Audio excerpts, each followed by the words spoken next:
What is up, ladies and gentlemen? I am so excited you are here. We're gonna learn together. This is the Tarver Academy Summer Professional Development. We're gonna learn. Learning's happening. It's going down today. We're about to get started. My name is Tyler. I run Tarver Academy. It's an online resource for teachers and students and educators, and it's a great community where people just get involved and learn and get better. And I throw resources to you guys, throw ideas around. It's just a lot of fun. Just a whole lot of fun, Tarver Academy. So if you need anything, I'm here. TarverAcademy.com has a ton of resources and things that you can go to check out. A little bit about me, just so you know, you don't think I'm just like, hey, here's a random YouTuber talking about, videos or whatever. My name's Tyler. I started out teaching high school math, and then I moved into a tech director / facilitator role. Then I was a principal of a school 6th through 12th grade. 6th through 12th grade. Fun ages. That's good stuff, okay? Good stuff. Never any drama, 6th through 12th grade. No drama. And our school had waivers from the state, so we did a lot of online, we did a lot of blended, we did a lot of in-person learning, all the above. So we get to learn a lot, make some mistakes, do some stuff right, and try to learn from everything we did. Then after that, I went to central office, and I was director of curriculum instruction, and now I'm the dean of NLC College. And I'm so excited to be here, learning and growing with you guys. I'm also giving a little bit of time for people to jump in, get started, and we're about to go through some of the housekeeping stuff. We're gonna do a little check-in right now at the beginning, and then at the end of this video, at the end of this training, we're going to have a chance for you to get a certificate showing that you actually showed up and you did the learning, okay? I think that this training and the other trainings that you are gonna get the chance to be a part of this summer are gonna help you grow as an educator. And if you grow as an educator, all it does is help the students and the community that you live in. And so let's try our best to learn something, take something away from this that we can put in our repertoire and get better with. Okay, so the first thing I need you guys to do is I need us to check in, okay? And this check-in, what it does is it timestamps when you are here so that you might not need this later, but if your administrator or whoever comes back and they're like, how do I know you didn't just click to the end? This shows that you were here at the beginning. So you can scan the QR code that is on the screen if you have your cell phone. And on my phone with me, get your phone out. I'll use my wallet, Atlanta Braves wallet. Film that, you just hold your phone over that QR code that you see on the screen. You'll see something pop up at the top. Click that and it'll take you to where you can fill out that you were here. It's very short, very quick. I'm gonna give you a little bit of time to do that right now. Go ahead, scan the QR code, go to the website, check in, and when you do that, you will get an email. If you do not get an email immediately, this happened, I told you, I was a tech director for a long time, okay? I'd say a long time. I was a tech director long enough to know that if you don't get that email that you're filling out right now, it's because you typed your email address in wrong. That's exactly what happens. 19 times out of 19 and a half times, that's what happens. So go ahead and go to that. Remember, at the end of this session, there's gonna be another QR code that you're gonna scan that is going to give you the certification saying that you actually did the training. Both of these are time-stamped. So if your administrator or whoever's in charge of PD for your district wants to see that and be like, how do I know you did this? You've got your check-in email that is time-stamped by me, not by you. It's into a PDF or it's into that email. And then you will also have the timestamp on your certificate showing that you did this. Okay, so hopefully everybody is getting that done. Okay, giving you a little bit of time. If you have any trouble, just keep trying because I think it's pretty important to get that logged in. Now, while we're doing that, if you're finishing that up, or if you can hear me, what I would love for you to do is I would love for you to hit the red subscribe button. This is my YouTube channel, Tarver Academy. That's what I call it. It's kind of where I got this started. I had this before I had the website, and then I put up the website to put all the resources and all the stuff I was doing. But if you would hit the red subscribe button right now, that would be huge. That would be just super cool of you. And that way, you can hopefully see some of the other trainings that I'm doing, see some videos I do throughout the year to help teachers, to help students, to have fun and learn together. So hit that red subscribe button. Did you do it? Did you? You get the like too, the little thumbs up. That's just YouTube etiquette. You hit the thumbs up. It's just really nice to do. So you want to hit the thumbs up button, you can. And I would love to start this. How about this? in the chat, okay? Because if you're watching this on my website, which is where you can watch it, that's fine. You're not gonna see the chat, but if you click and watch this on YouTube, you're gonna see a chat rolling on the side of the screen. Start it off. I want you guys in the chat to say who you are, like give your name, tell us what you teach and where you teach, okay? If you're an administrator, you can say that I'm a principal, or you can say your central office, whatever you do. I've got some people that have signed up for this that are aspiring educators. So this is great to say, I wanna be an educator, I wanna be an English teacher for high school, throw that in there. If you wanna be a kindergarten teacher, toss that in there, say you're in school. It's a great way to network because I think there is an amazing community of educators here wanting to learn and grow together. And I think that it's great if we look out for each other. So throw in the chat, I want you to say your name, what you teach, and where you teach. Throw that in the chat. All right, man, we're doing good. We're doing good. It's our warm up. We're feeling good. We're stretching it out. It's always good to stretch before you stretch. I don't know, I heard some friends say that, so I say it from time to time. Okay, next thing. This is another little thing. I've got one right here. So I've written a couple books. I've done Superheroes Need Sleep Too. This is a children's book. It's like a nap time book, so you don't have to read that. But this one I think is super relevant for you. This is the Baller Teacher Playbook, and in it I have like practical advice. It's 18 chapters. So the idea is that you could do this like once a week with your team for a full semester or every other week for a year and try to improve your teaching every week. I'm not doing this to sell it to you. I'm doing this to say I'm giving some of these away all summer to people that are participating in this. So if you want a chance to win one of these, or I think I probably got some other educator books. If you're like, I don't really want your book, Tyler, I got a ton of educator books. I'll send them to you.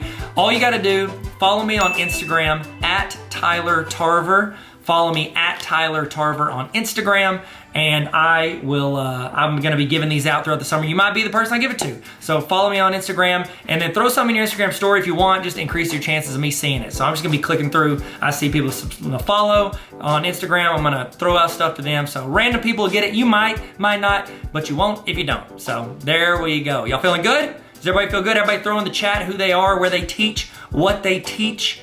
Okay, so to explain also what this is, you are watching, this is a live broadcast. So this is going as a YouTube premiere or a full-on live video. So one of the two. Either way, that chat is happening live. Everybody that jumps into this video at any point is gonna be watching it at the same time as you. So it's great to get in the chat and talk, discuss, ask questions, give input. If we ask a question in the video, you can type it in your notes, but you can also type it in the chat. You can copy paste from the chat. It's a great way for you to be a part of this live broadcast, okay? So if you have a Google Notes, if you have a notes document, if you wanna take notes by hand, I've got a template for notes if you want. It sent it to you whenever you filled out your email. It should have been on that page whenever you did your check-in at the beginning. If not, it's on like every PD page. I have my website, tarveracademy.com. Click on PD and you get a free notes template, or you can take notes in your own doc. However you want to do it, take notes,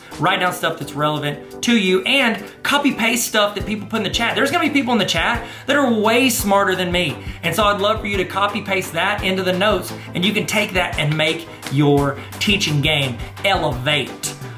So next thing, while we're getting logged in, people are still jumping in here. They're still jumping in the video, giving you a few minutes to do that. We're also, if you want to watch these videos, because after this ends, it's going to be gone off of here. However, I'm going to be putting all of these trainings, all like 30 something trainings.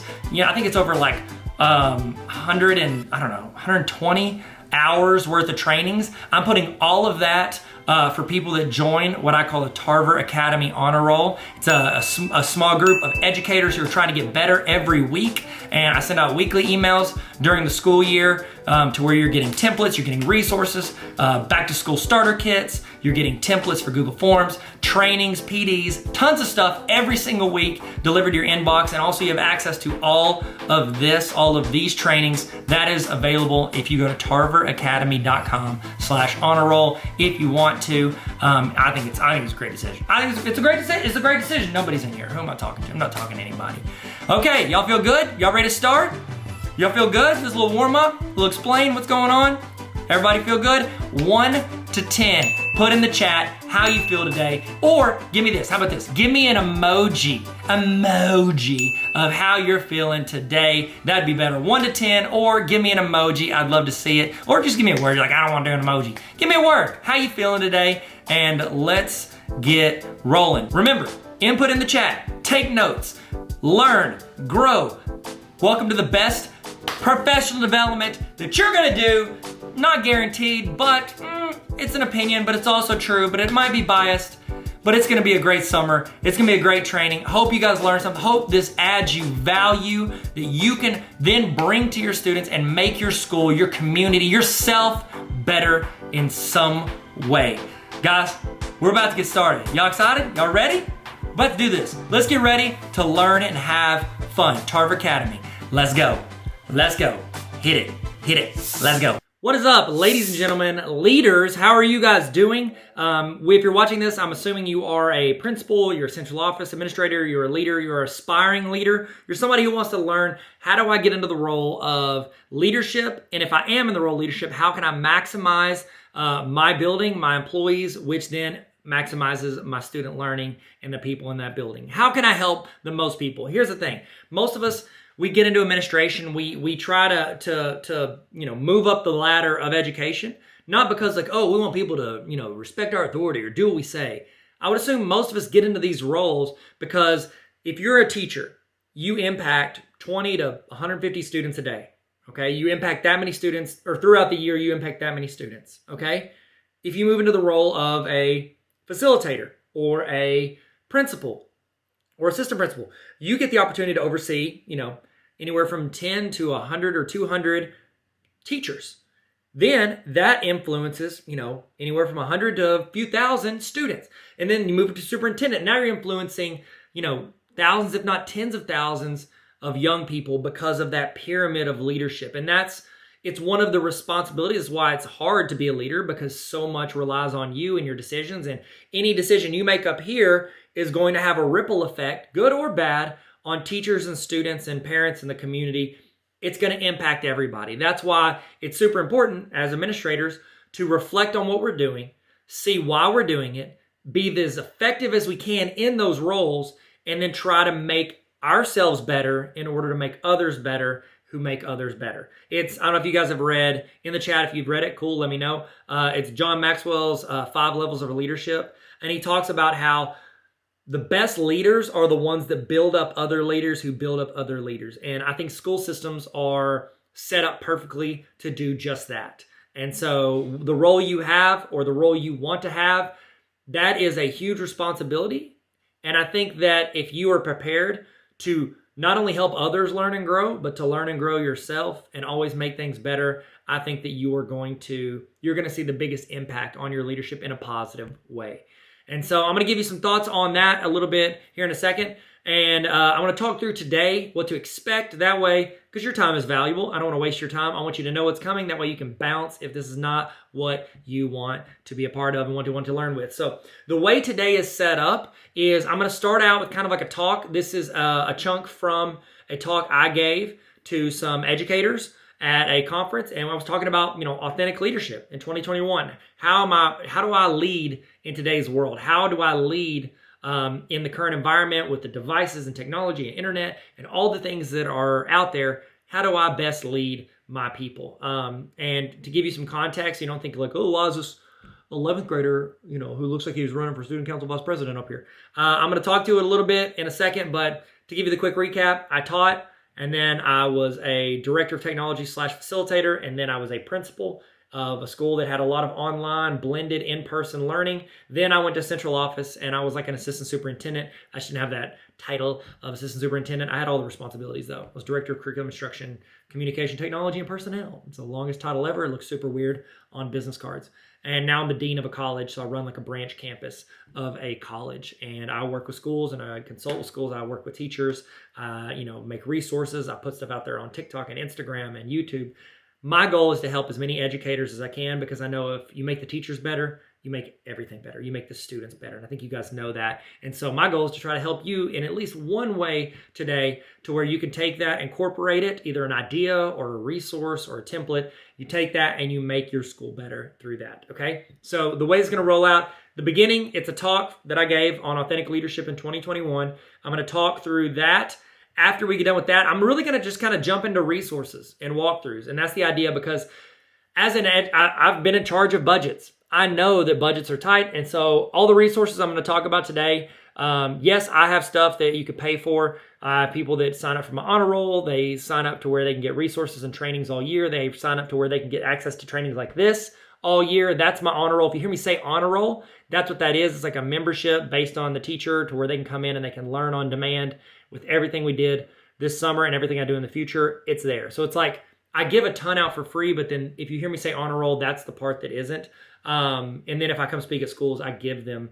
Some schools and sometimes I will give them access to the honor roll for the year because of that. But we can talk about that later. I'm just giving you the heads up. If you hear me say honor roll, that's what I'm talking about, okay? But all these templates and all these resources that I'm going to talk about today, they are free. You can go get them. They're on my website, tarveracademy.com/resources. I'm going to give you those. I'm going to do full walkthroughs of 2 or 3 that I think are really important. But then I'm going to do like a kind of a rapid fire at the end because I want you to see what I've got. And that way you can take it, make a copy, and give it to your teachers or use it for yourself. I want it to be a resource that you can have because you are the instructional leader of your school. You guide that. If you push something or if you encourage something, that's much more of a chance of that happening than anybody else. And so I wanted to give you these free resources today that you can use and take and hand to your teachers. So after that, we're going to go through classroom discipline forms. Then, not just discipline in a negative way, I'm also, after that, going to do a training on positive discipline forms. Okay, sorry, my dog really wants to go outside, and I apologize for her yelling at you. After that, I want to do a really quick look at something called Autocrat. If nothing else you listen to today, listen to me talk about Autocrat. Autocrat, as an administrator, as a principal in central office, it saved me more time. It saved me hours a week of my life, of my job. It saved me that time because it automated stuff. If you learn anything this summer, if you learn anything this year, learn how to operate Autocrat to save yourself time, energy, and frustration. Okay, I'm going to do a quick look of Autocrat here. I actually originally was going to show you a chunk of my 3-hour Autocrat training. I was going to show you that, but I was like, you know what? If you want to go to the Autocrat training, I'm doing that. You can attend it's a 3-hour full walkthrough training on Autocrat. But what you're going to see today is like a 7 or 8 minute video, kind of walking you through and showing you how to do it and what it's capable of. Okay, so if you like Autocrat, I've got a 3-hour training on that you can be a part of. Just hit me up or watch it. Check it out, tarveracademy.com/honor roll. That's where I've got all those trainings, okay? So after we do the quick look at Autocrat, which is a Google add-on, then I'm going to talk through some digital lesson plans. I don't know how you're doing lesson plans in your building, but maybe you need to rework it, okay? You need to make it to where it benefits you and the teachers and then the students. If you're just doing it for compliance, rethink that and fix it, okay? It's not okay. All right, I'm just going to tell you it's not okay. So we're going to talk through some ideas for digital lesson plans, how to create them, how to use them, all of it. And then at the very end, I'm going to do kind of what I call like a resource roundup, where I'm going to walk you through a bunch of free resources and training things that you can have. They're completely free, okay? Again, if you hear me say honor roll, that's my like premium stuff that's like people pay on a yearly subscription to do that, which is totally cool if you want to do that. But if not, all of the resources I'm going to show you today, they are free. Okay, so I don't want you to think like, okay, this is a free one or a paid one. If I say honor roll, it's the paid thing. If anything else I show you, all the resources, everything I really am going to talk about today is free, tarveracademy.com/resources. So I'm going to be quiet right now, and I'm about to talk in a second. This is a piece from a training I did on authentic leadership in 2021. I hope it adds you value to how you operate your procedures and systems, and I hope you enjoy it. So here we go. Tyler, I guess, is that weird to introduce myself? Tyler, take it away. Here we go. So we're talking about authentic leadership in 2021, or AKA how I survived 2020 and what do I do with all these devices? What do I do with all this technology? I think that whenever we talk through technology and as I talk through leadership, a lot of you guys, you understand the importance of it. You understand the capabilities. It's like literally anything in the world. It can be used as an amazing tool that can make people's lives better, or it can be used as something negative. And one of the things that I found in my journey of utilizing technology and using the internet and the just broad capabilities of everything that has, I think that it can have such an incredible impact on education, on students, on teachers, and the whole process of education. It's a game changer. And I know they've said that, I wasn't around, but when radio started, they were like, this is going to change everything. And then they're like, oh, well, TV, this is going to change everything. We're not going to need teachers. And the internet comes around and you've got teachers on YouTube, and it's just like the greatest educational tool in the history of the universe because anybody can contribute and teach. And, well, what about teachers? Here's the deal.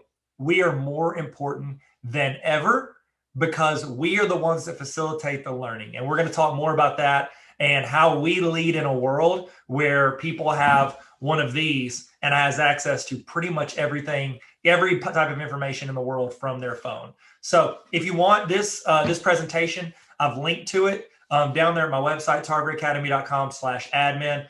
You guys are leaders. And so I tossed all of that there. And you can have it, you can duplicate it, you can delete my name out of it, you can make it your presentation. I'm okay with it. Anything I have, I want people to take and use because I just want to help contribute to this world of education. I'm a dean right now. I've been, a high school math teacher. I was a principal. The thing I want to talk about with regards to that whole, I feel like, do you ever feel like whenever people are reading that, I feel like I'm in like an interview, like I'm applying for a job. It's like, hire me. You know what I mean? That's what I feel like. I want you to ask questions the whole time. If I don't answer it then, I'll come back to it and answer it with our time at the end. But any question about literally anything, I will talk about. You want to talk about, how to administer stuff, your best LMSs, or you want to talk about anything from the 90s, the greatest song in the 90s, throw that in the chat. I want to know in the chat, what is the greatest song from the 90s?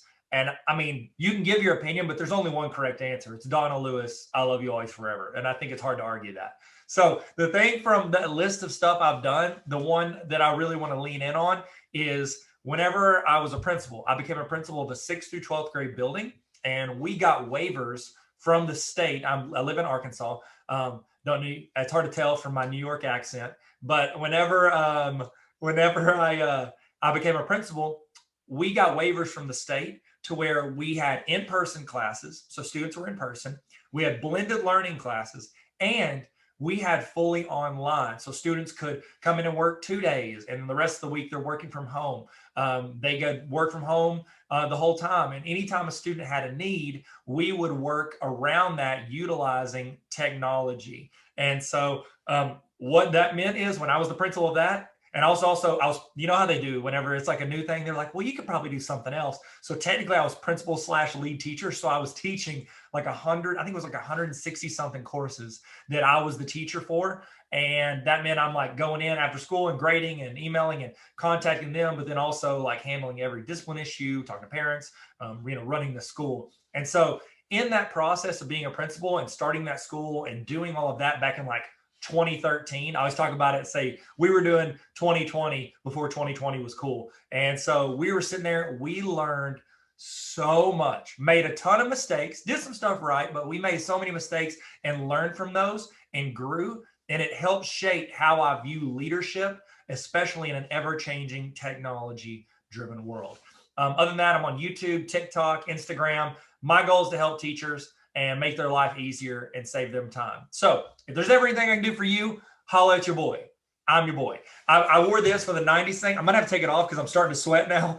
It's a 1996. This was my mom's windbreaker. We lived in Atlanta during the 96 Olympics, and she bought this windbreaker, and I straight stole it from her house. I'm gonna take it off because your boy is sweating. Okay, so another piece of context in case you guys want, because a lot of you guys, you're instructional specialists, you're building courses, you're probably either creating the content or you're guiding people who you guys are throwing out some songs that I'm like, literally, I'm trying to talk and all I can think is that song and I just want to sing it. And I'm not a good singer, so you don't want that. But I want to sing all of these songs. Oh my goodness, Carrie Strug. I'm sorry. This has now become the most important thing in the world. I use that quote all the time. If somebody does something well, I'm like, you stuck the landing like Carrie Strug. Because y'all remember whenever she like flipped, she caught it, she's on that one leg. Oh my goodness, Carrie Strug. She is underappreciated in this world.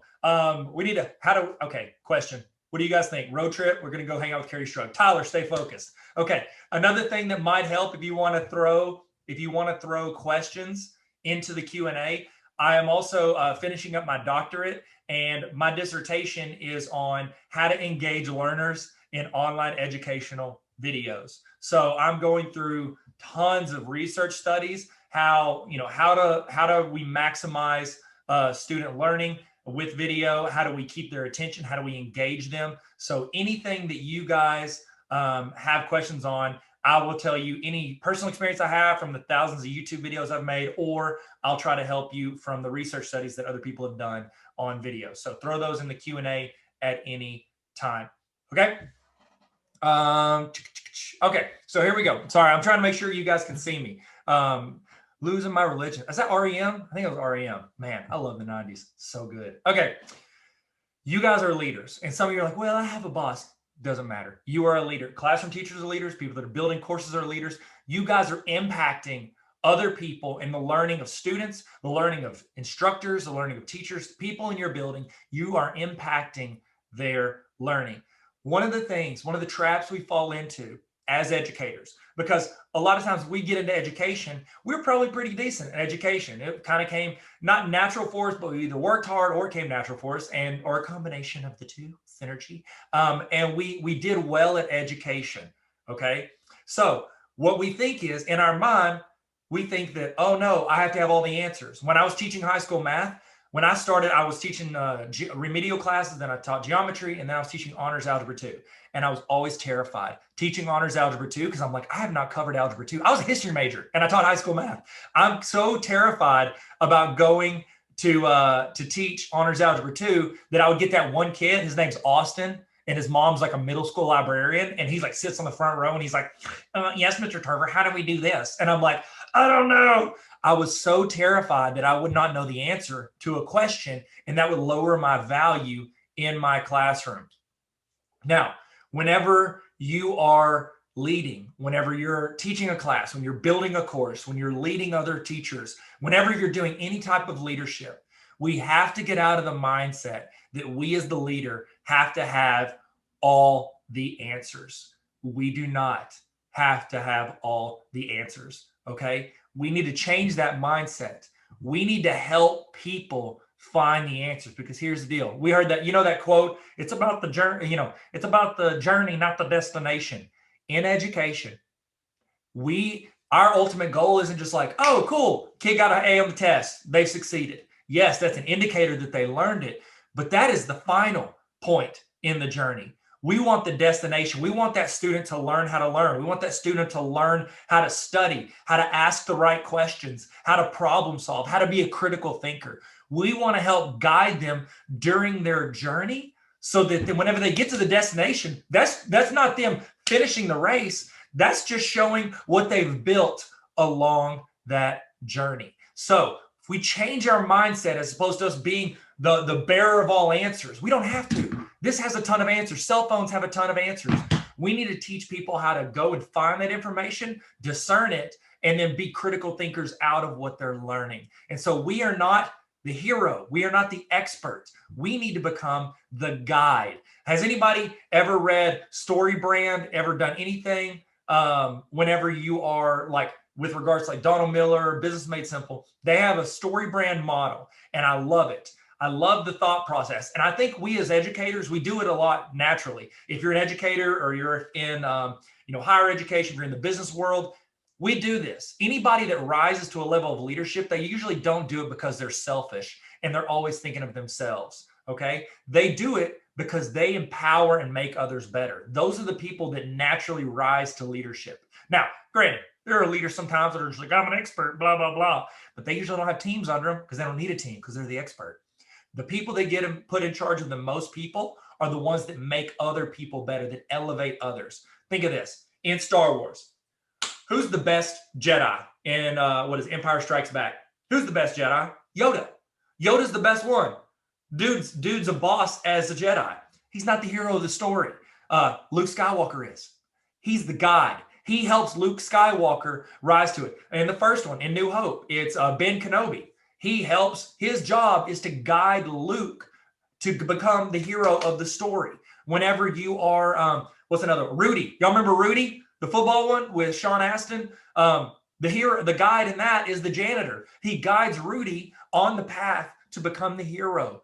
We are the guide. The more you can become the guide in in the story of your students' lives or your teachers' lives or the people you oversee, the more you can be the guide and make them the hero, the more success the entire team is going to have. Because we can make ourselves the hero and we can probably accomplish a lot because we're all fantastic. That was what they told me. They said, we've only invited the best people in the entire world to this panel and to this conference. And I was like, there's no question. I can see it in the chat. Okay. If we become the guide though, yes, we're going to do some stuff, but everybody is going to get better, which makes everything else better. Be the guide, not the hero. Okay. You do not have to have all of the answers. You can help guide people in getting the answers. Whenever I was teaching, I had one class at, we called it ALE, Alternative Learning Environment. This is like the dream team of kids in the school who did not like or do well at school. And so I'm sitting there and I had to teach math to these kids. In one period, I had to teach math to these young people. And they weren't all taking the same math course. I had like 2 or 3 in Algebra 1, 4 of them in geometry, 3 of them in Algebra 2, Algebra Connections, Algebra A, Algebra B, Trig Pre-Cal. So I have all these random classes. So it's like either I could water down algebra and we all just learn multi-step equations, or I can be a facilitator for some of the students. I can teach for others and I can help guide them in how to learn and process their learning without me. And then I just answer questions or guide them on specific things. When you do this, you are opening it up to where 1, they're empowered to take over their own learning. And 2, they are learning how to learn in that process. And you also open it up to where you can help teach more students. I had students that would watch. Do y'all remember, like, I think I have one here. I think I've got one. Don't stay with me. Stay with me. Oh no, I don't have one. It's up here. It's up here. It doesn't matter. It's the scrolly wheel iPod. Y'all remember those? Did anybody in here have the scrolly wheel iPod with the video? My students had that when I started teaching, and I would upload chapters of geometry onto these little iPods, and they would sit there and watch it with their little headphones, and then I would facilitate the learning. It is okay for us not to be the original source of information. We have to get away as educators, as people that lead teams. We have to remember, we don't have to present people with that first line of learning. What we can do is we can help facilitate the conversation after that. If we can let go of our pride and think that we have to be the ones with all the answers, then we are allowing them to grow and learn in the process. In this process, as you're doing this, as you're leading or you're building, as you're doing anything, the world is, I'm not saying they recommend it. The world is demanding authenticity. They are not demanding perfection. As you're filming videos, as you're creating lessons, as you're building these courses, as you're teaching, as you're guiding teams, your team, your students, the people learning, they do not care if you are perfect. What was the app over in the chat? Tell me the app that blew up during the pandemic, in the quarantine. What app became the most popular app in the world? Oh, Zoom. Zoom is a great one. Zoom did for team meetings. But as far as social media goes, TikTok blew up. Here's why. TikTok strips away the overproduction. Instagram, everybody's like, oh, my Instagram, I brush up, I'll put on an outfit, I'll look fancy for one Instagram picture. People will go on a vacation because they want the Instagram pic. They want the gram pic. And it's this like perfectly curated version of our lives. It's our highlight reels. People don't want that. They want the behind the scenes. Has anybody ever watched the behind the scenes for a movie? A lot of times it's more interesting than the actual movie because you're seeing how it's made. And that's why TikTok blew up, because TikTok had a level of authenticity. You can see it all the time. People put a ton of effort in these highly produced TikTok videos and they tank because TikTok wants authenticity. The internet is seeing this huge trend towards authenticity. So as you're building content, don't think, oh, we have to have the perfect lighting. We have to do this. Yes, make it as clean and as good as you can with the resources you have. But don't keep that from helping you make the content that's going to help people. I have a TikTok. I've got a YouTube. I've got Instagram. I've been on Facebook. I've been on all these things for over a decade. I didn't do much on TikTok. And then I started putting educational stuff on TikTok. And I was just filming my phone. I can shoot and edit weddings. I can do professional videos. They don't want that. They want real, how can this help me? How can this add me value? And do not fake it. Do not be something you're not. As you're creating this, as you're building videos, as you're doing stuff, be you. Be authentic. Every popular YouTube creator, at some point, they get exposed for pretending to be something they're not because they were trying to play to an audience. The ones that stick around, the ones that have longevity, are the ones that don't ever pretend to be something else. It's like we don't demand perfection, we demand authenticity. So in everything you do, be authentic. Now, a lot of times we see people that are popular, people that are doing well, and we want to emulate that. It's okay to use them as a baseline. They just want to be, they're like, okay, I like the way they're doing it or what they're doing. It's okay to lean into that, but do not try to be like some cheap knockoff of them. Be you and add value to your audience through you. Here's the deal. So I wrote, this is not a pitch for a book. You don't have to buy it. I wrote a book. It's called The Baller Teacher Playbook. Okay. And I started out when I was outlining it, I was like, oh, because I love all these educators. I read, Ron Clark, Gary Brooks, like there's tons of educators, and I read a lot of their Sir Ken Robinson. I've read a ton of their books, and I love a lot of the stuff that they put out there. However, when I'm writing my book, I was sitting there writing it, and I was thinking to myself, like if I just go in and say, hey, do this, do this, do this, do, and I just kind of hit those high points, the thing that sets me apart, in my opinion, is like, not sets me apart, not like makes me better, but makes me different than them, is I lean hard into my personality, pop culture references. I lean into, like niche jokes and carrying off things. And I was like, you know what? If I'm going to produce something, I want to make it not for everybody. I want to make it for the people that this is going to help tremendously. If you make something and you try to please everybody, you're going to end up pleasing nobody. But if you make something that is going to make some people not just like you, but love you, lean into that. Lean into your personality, lean into something that makes you unique, and make a deep impact with 1,000 people as opposed to a very shallow impact to 10,000 or 100,000 people. The deeper impact is going to see genuine change in people versus just like, oh, okay, cool, and then I move on. You want to have a real impact. The only way to do that is be authentic and lean into who you are. I don't know if you guys have heard this, but everybody's like, oh, we're, the world, social media is making the world terrible. It's making people bad. It's making us all bad people. No, it's not. It's exposing who we really are. The people that are like, oh, wow, their social media made them trash. No, they were trash before. Social media just showed the world that they were trash. We can't hide behind that. So I got the chance to work with a ton of superintendents. There's a lot of superintendents that aren't on social media. It's not because they don't think they can add value there. It's because they don't want to get exposed for the fact of what they do and don't know. Okay, that was rough, but none of you guys are superintendent. If you are superintendent, you're the good one. Okay, you're one of the good ones. So I know a lot of people in leadership roles that don't put it out there because they're afraid they're going to expose what they don't know, or that maybe they don't feel like they deserve the job that they got. Social media exposes and shows who we really are. Now, can people make mistakes? Yes, I'm not saying that's like, oh, everything you do, you like that photo, that's who you are. But it is an extension of your personality.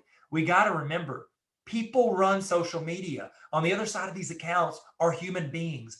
Just because it's a view or a number does not mean that that's not a person. Every view is a human being. Just like you guys on the Zoom, we're all human beings. If we were all sitting in a room in person together, we're all human beings. It's all the same. Just the tools to connect us is a little bit different.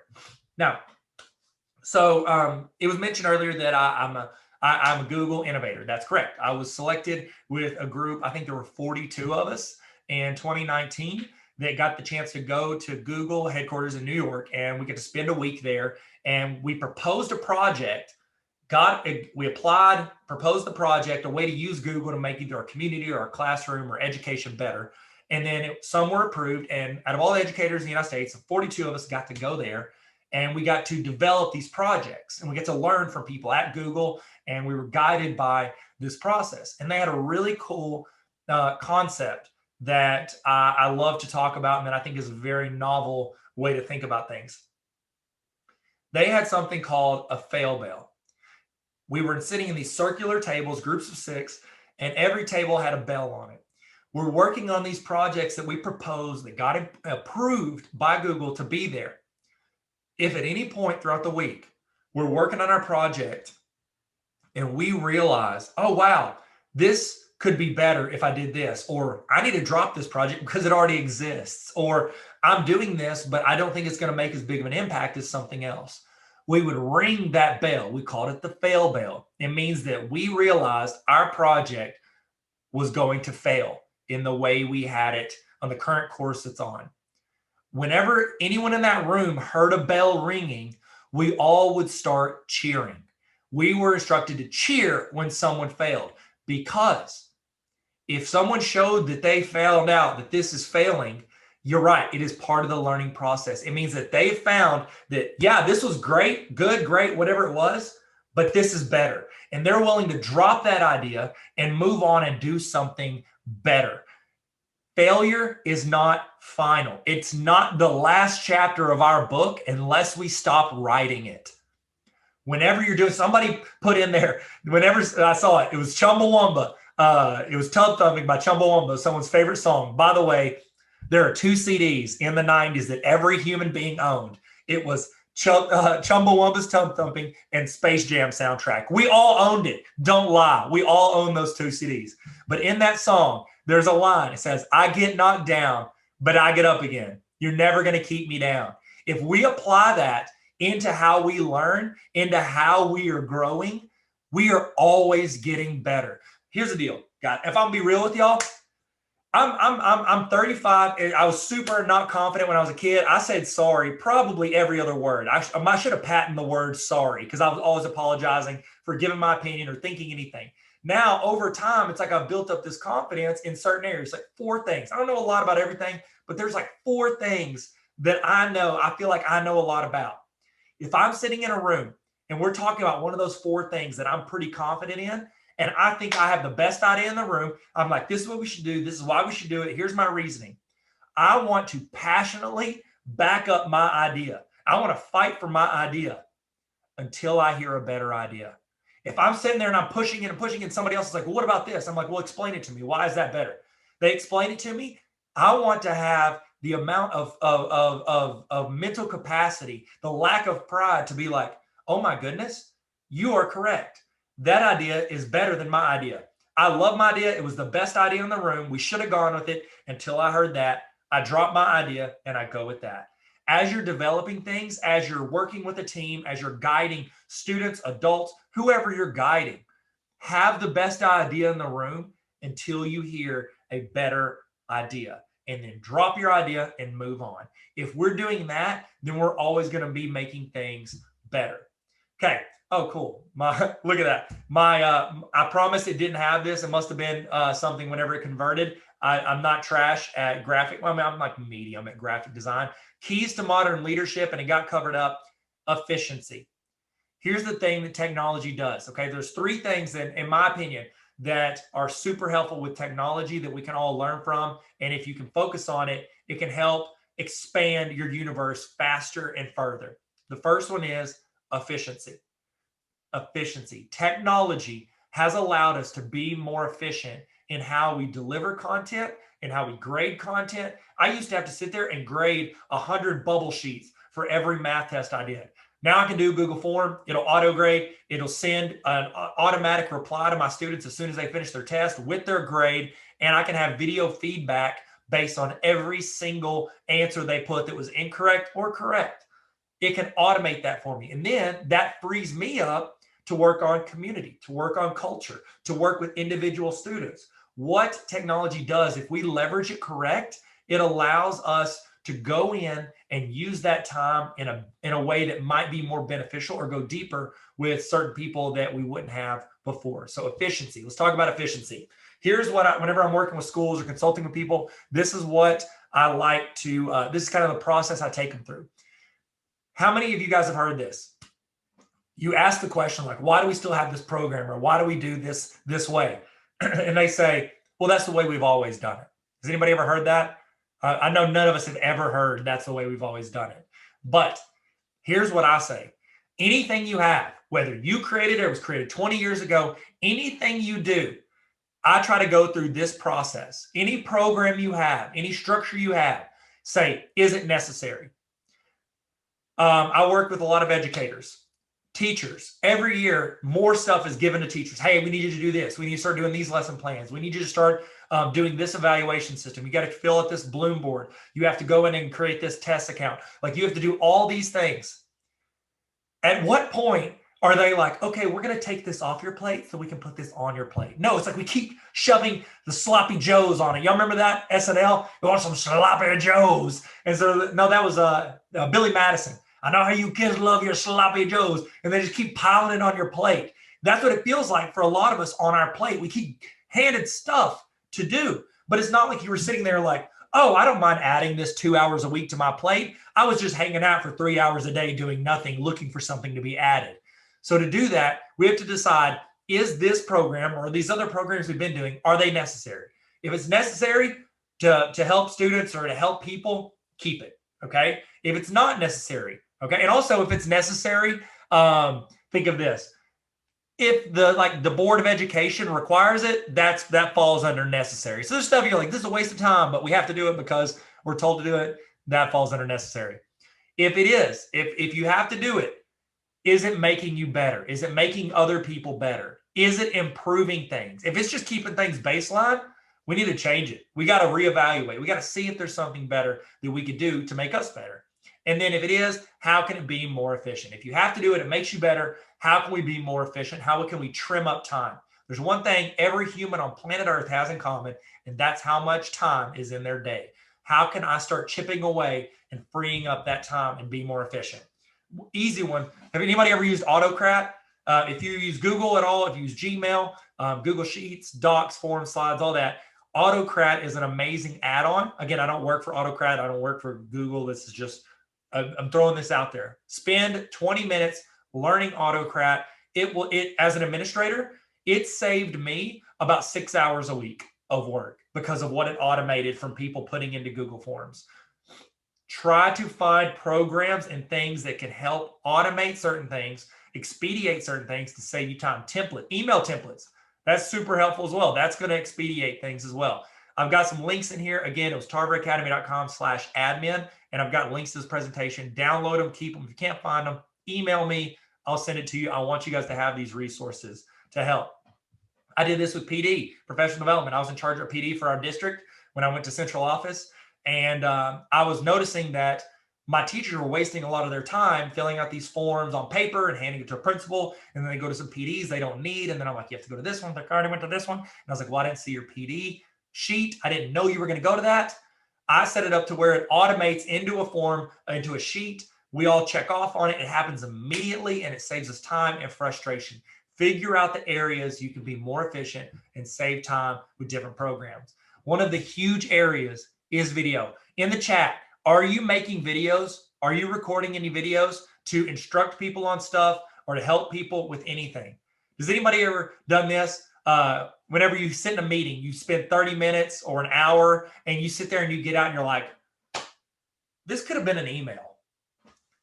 The video is the new, this could have been an email. Okay. Now, instead of sitting through a 1 hour training, you could make 10 3-minute videos, link to them on a website and say, hey guys, I need y'all to use this program. Here are the main things you're going to hit problems with. Let me know if you have a question beyond that. You saved everyone that hour. Some people didn't need the help. The people that do need the help are going to need it multiple times. And they have a location where they can go find it on their own.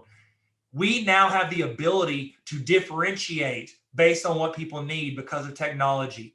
Everything I try to do, I try to record it, because if I'm doing it, it might help somebody in the future or might make someone's life easier in the future. And I'm already doing the work. All I got to do is hit record. I'll tell you this. There's a research study that I just looked at recently that I was putting into my dissertation, where they did research based on like students. They did all these surveys for students on how they felt when their teacher provided videos of the lectures afterwards and when they didn't. Nothing extra. Teacher didn't have to learn how to edit. They didn't have to do anything. All they had to do was hit record on their phone or on a camera on their computer, hit record, do what they were already doing with the lecture, and then upload it somewhere. Literally 2 steps or 3 steps. Hit record, stop the video, upload. 3 steps. Students overwhelmingly said that it helped relieve anxiety and helped them with their courses? No. Did every student go in and go, I just watched it from beginning to end the whole time? No. But whenever they were about to go into their final, they went and reviewed these videos. There were concepts they didn't understand. They remembered it from in person, and then they got to go back and watch it and get that value as well. I had a student, and it's not just from your videos. You could supplement your learning with other videos. There's tons of YouTube videos. Has anybody ever heard of Crash Course? It is an educational tool, educational videos online. While in the chat, I want to know this. What is your favorite educational YouTube channel? Favorite educational YouTube channel? Crash Course. They have great YouTube videos. Every now and then they throw in a level 1 cuss word, so you got to be careful if you're, giving this to younger students. But we're sitting there. I had this young lady, and she was taking an AP U.S. history class. And she took the class and she made a 5, which is a great score on her AP exam.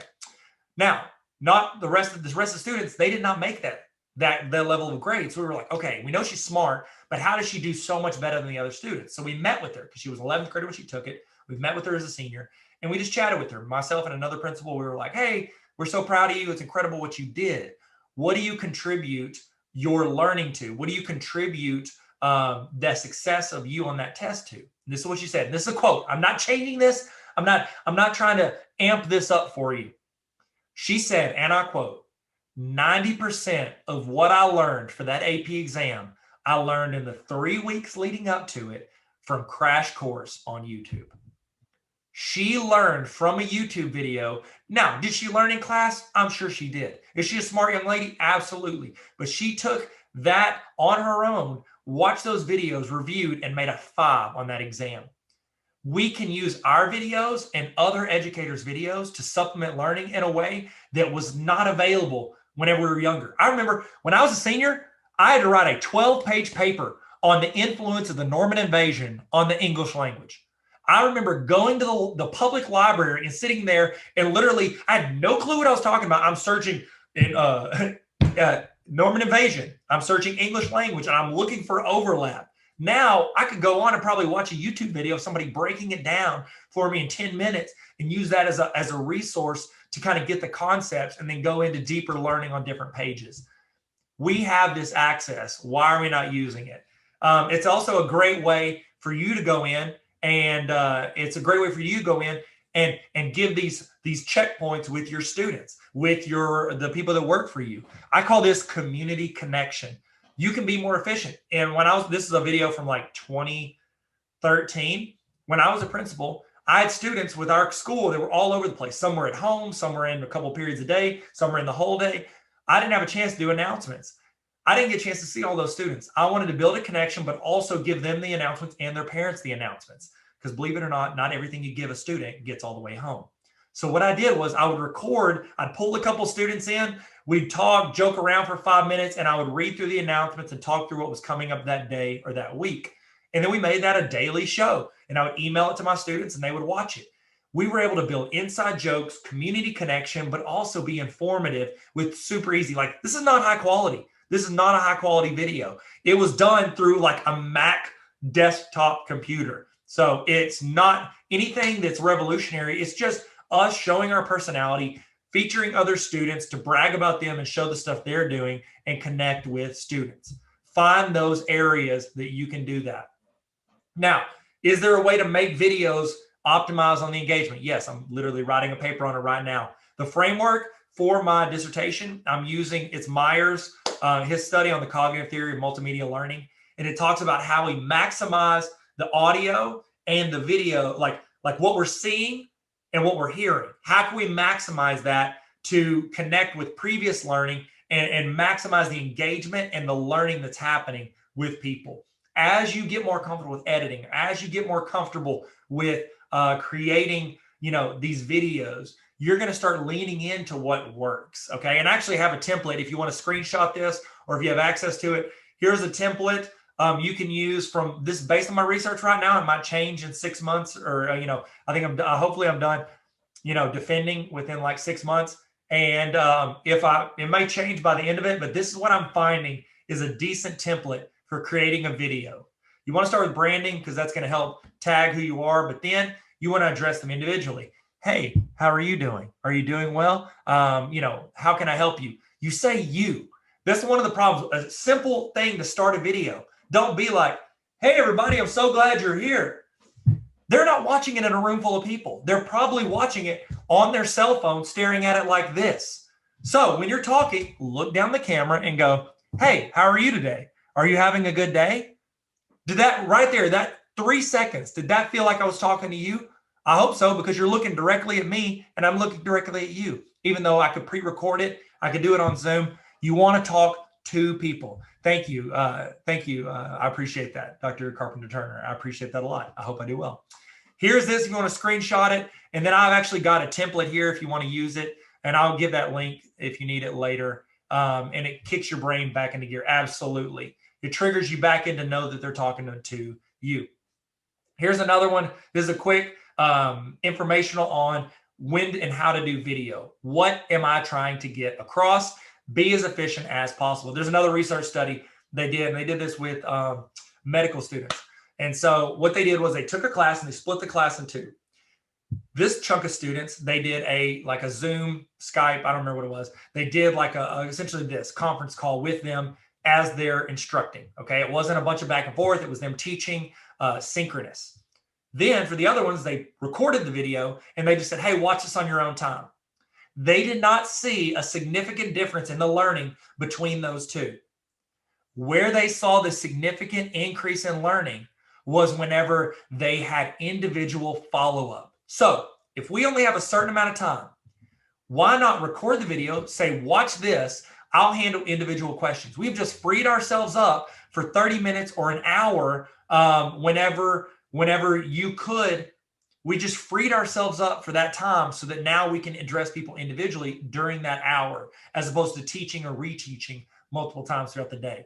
If we can be smart with our time, we can be more strategic with how we help grow people and help make them better. Easy ones to record with: Screencastify, Loom, Canva. They're all three super easy to record video and get different things from it. Another thing I did to save time, I made these cheat sheets for teachers, students, parents. It's like, hey, what are you struggling with in Google? And I didn't have time to do 1 hour Google trainings every single day. So what I did was I made all these, I made a few hundred videos, and I just said, hey, here's the stuff you're probably going to hit. Here's a little cheat sheet for you to refer to whenever you hit a snag. And so whenever you're doing this, go in and you can have these, you can use these, or you can use them as inspiration to create cheat sheets for your own people. Oh, thank you so much. I appreciate that, Tiffany. Thank you for using those. All right, look at it. What is my graph? My graphic. I don't know why it shrunk that down. You know what? I'm going to blame whatever political party we don't like. That's who I'll blame. That's how we do things. I'm just kidding. Keys to modern leadership. Number 2, communication. This may be one of the, I put this in here because it's one of the top 3 most important. I think this is more important than efficiency. We have to communicate, we have to be approachable, and we have to be able to let people speak to us about what's going on in their life. We were looking at a study in the other day, and they found that when everything shifted to online, to working at home, to working virtually, it wasn't the problem that a lot of people thought, where it was like, oh no, people are working at home, they're not going to do any work, they're just going to watch Netflix all day. Yeah, everybody watched Tiger King, but we also did a lot of work. They found that the issue is not that people aren't working enough, it's that they're working too much. When your home becomes your office, it blurs the lines on when do I start and when do I stop at work. If you drive to work and then drive home, there's a clear barrier of where work is and where home is. Now, with those being the same place, people are like, well, it's 7 o'clock, but I'm in my office, or I keep working here. They always think they're on. And what that's doing is, the second problem is they are becoming, it's affecting their mental health. So if you're a leader and your team is working at home, or if you're teaching and they're virtual, you need to, 1, communicate clear boundaries of when you expect them to be on. What are your at-home office hours? When are you working? When are you not working? And you need to not only defend when they work, defend when they don't need to work. One thing with my team is I'm like, guys, we got to stop texting about work after 5 p.m. I know that you're thinking of it. You don't want to forget about it. Send an email. Do not text. Because when you see that, When you see that, you're going to do it. Whether you're hanging out with your family or you're doing a hobby or you're exercising, you're going to want to drop what you're doing to help, because we do want to help. We're helpful people, educators or people in our profession. We want to help people by nature. And what that can do is that can stress us out. And emotionally, we don't have that off button to where we can do that. So as a leader, you have to make sure you're reaching out to your people and you're telling them, you're communicating with them. Hey, how are you doing? For real, how are you doing? If you need help, I'm going to help you. If you need to cut back hours, let me know. We have to be approachable and communicate consistently and let them know this is important to us. What you repeatedly say is what matters to you. If all you're talking about is meeting this number or hitting this point, that's what people are going to think is the most important thing to you. But if you constantly are talking about how are we as a team, how are you doing emotionally, how can I help you? If you consistently say that, they're going to know it's important to you. I heard this quote the other day, said, nobody wants to do a bad job.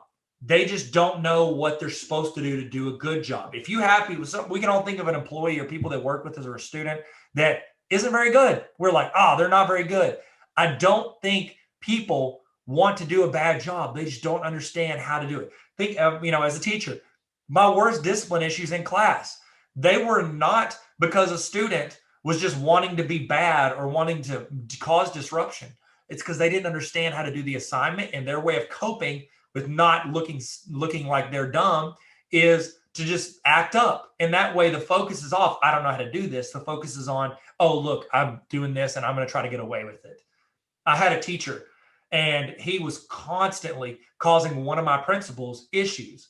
They were just like, he's not a good teacher. He doesn't try. He doesn't do this. He doesn't do this. He's not meeting these expectations. And I went to talk to him and I was like, hey man, because we had a pretty good relationship. I was like, you've got to up your game. He's like, I'm trying. What am I doing wrong? He's like, what are some ideas? And I was like, why don't you have your students make a song related to, whatever the country that they're studying is, and they can make a video on it. He's like, I can do that. I'm like, yes, you can do that. You have the liberty to be creative. He had gotten in a mindset where he thought there was only one way to do his job. We have to open up those doors so that they understand there are different options and different ways to impact people that they're working with. Surveys are a great way. Create Google Forms, do frequent surveys to gauge the people that you're working for and working with, to understand them. And I make them anonymous. I'm like, look, they're not. Some people are like, well, yeah, you could probably go in and figure out who it is. It's usually because you signed your name on it. It's not because I have it where it's like telling me who you are.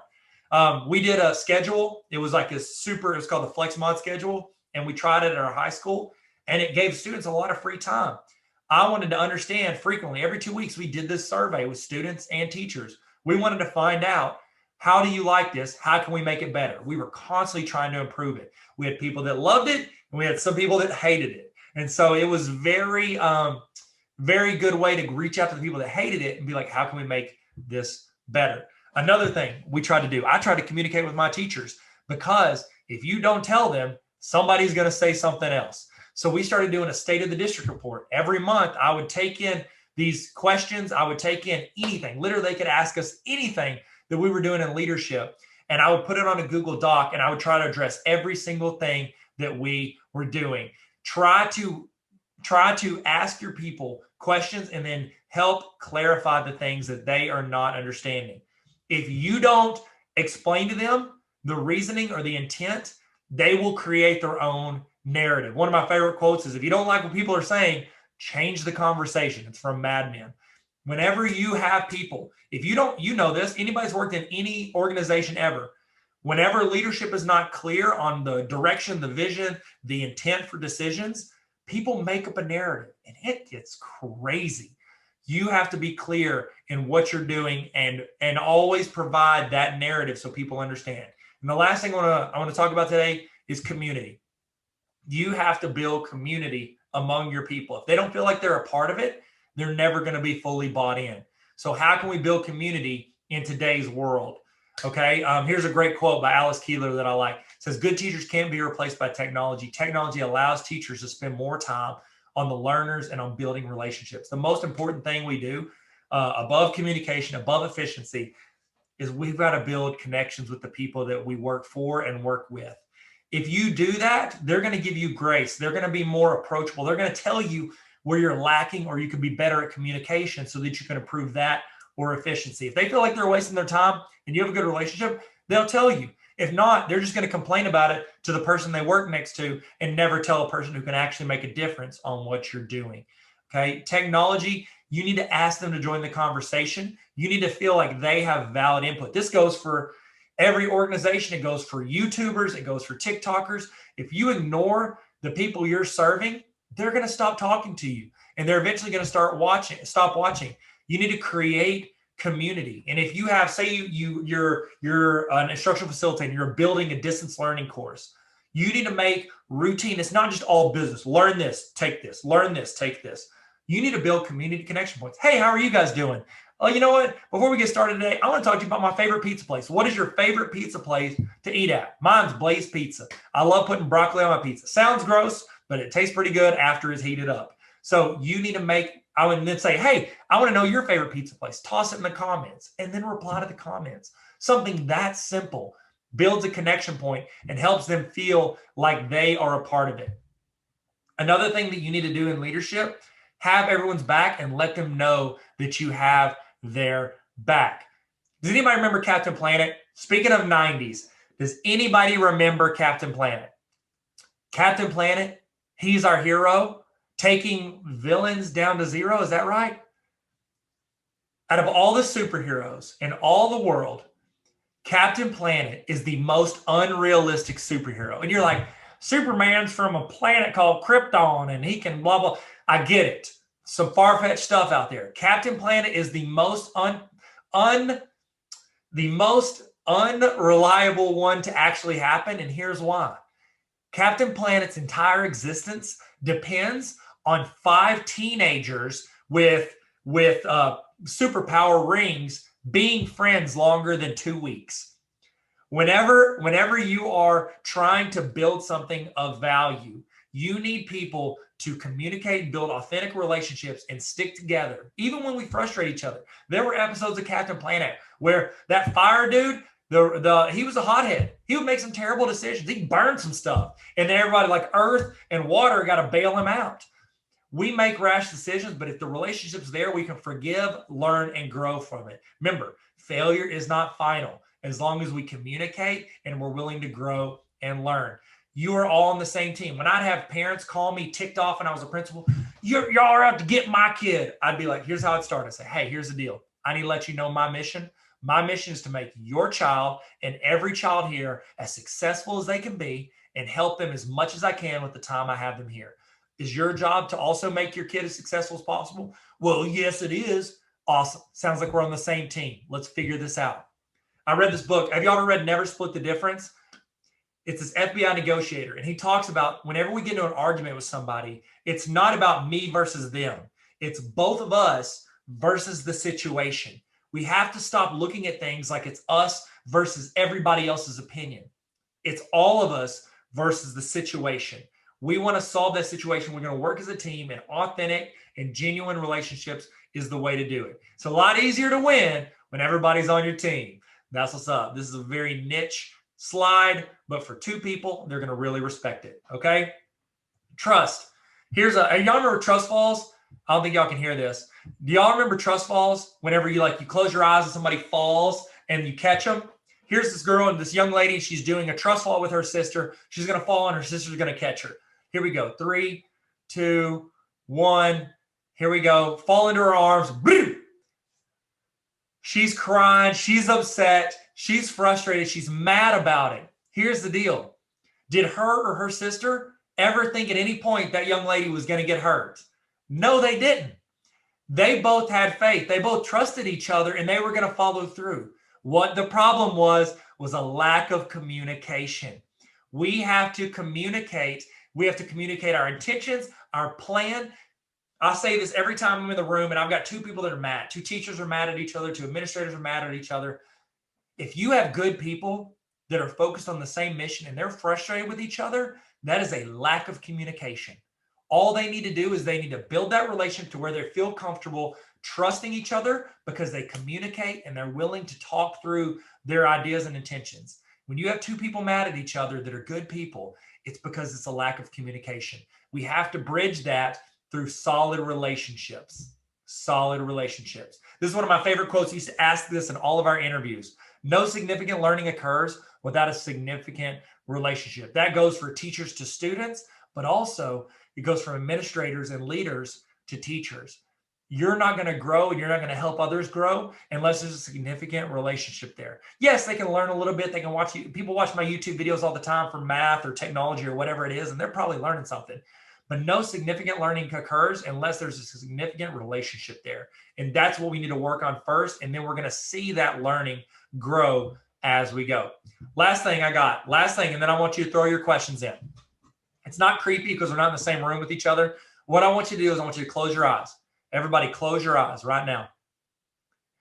I want you to think of a leader or a teacher or a parent or somebody that made a huge impact on your life because you had a significant relationship with them, because they trusted you, they communicated with you, and they helped guide you to be the best you could be. Think of that person right now. Everybody got them? How can we better be that person for the people we're serving? Think of those traits and those qualities that they had, and then do your best to do that and communicate those and be that person for someone else. What up? Welcome back. Hey, Tyler here. How are you doing? How are you feeling? In the chat, let's do emoji check. And how are you feeling right now? Have you learned? Oh, no. To this point, what is something that you are going to try in your classroom or implement that you might not have wanted to, an hour or two ago? What is something you're wanting to implement in your classroom? Put that in the chat right now. I'd love to see it. I know the other people in the chat would love to see it. I know it'd be some great input. So throw that in the chat and then you can also copy paste and put in your notes just so you don't forget. Make sure everything you're doing, you're keeping notes of. Keep links to it, all of it, because I want you guys to be able to access and actually make your classroom better. I've sat through enough PDs in my life, professional development in my life, that I don't remember one thing from. I pray that you walk through this. I am hoping that you get something out of this training that you can take and use, once a day, once a week, once a year, once a decade, something that you use and implement, whether it's a mindset or a skill set or just any type of framework to build your classroom and make things better. Okay? Speaking of making things better, making ourselves better, I do want to give you, some thoughts on something that I offer, a community that we have at Tarver Academy that I think could add you a ton of value. It could help you get better all year. Because right now we're getting better with PD, with professional development. Hopefully you're getting better right now. This summer you're gonna hopefully glean some information, some knowledge, some experience, and you're gonna get a little bit better. I want us to get better all year. I want us to get better all throughout the year. And here's the thing with teachers. We do not have time to go sit through a 6-hour professional development once a week. So what I did was I created a community called Tarver Academy. And it was based on teachers telling me they wanted resources. They wanted a continuation of these trainings, of templates, of resources.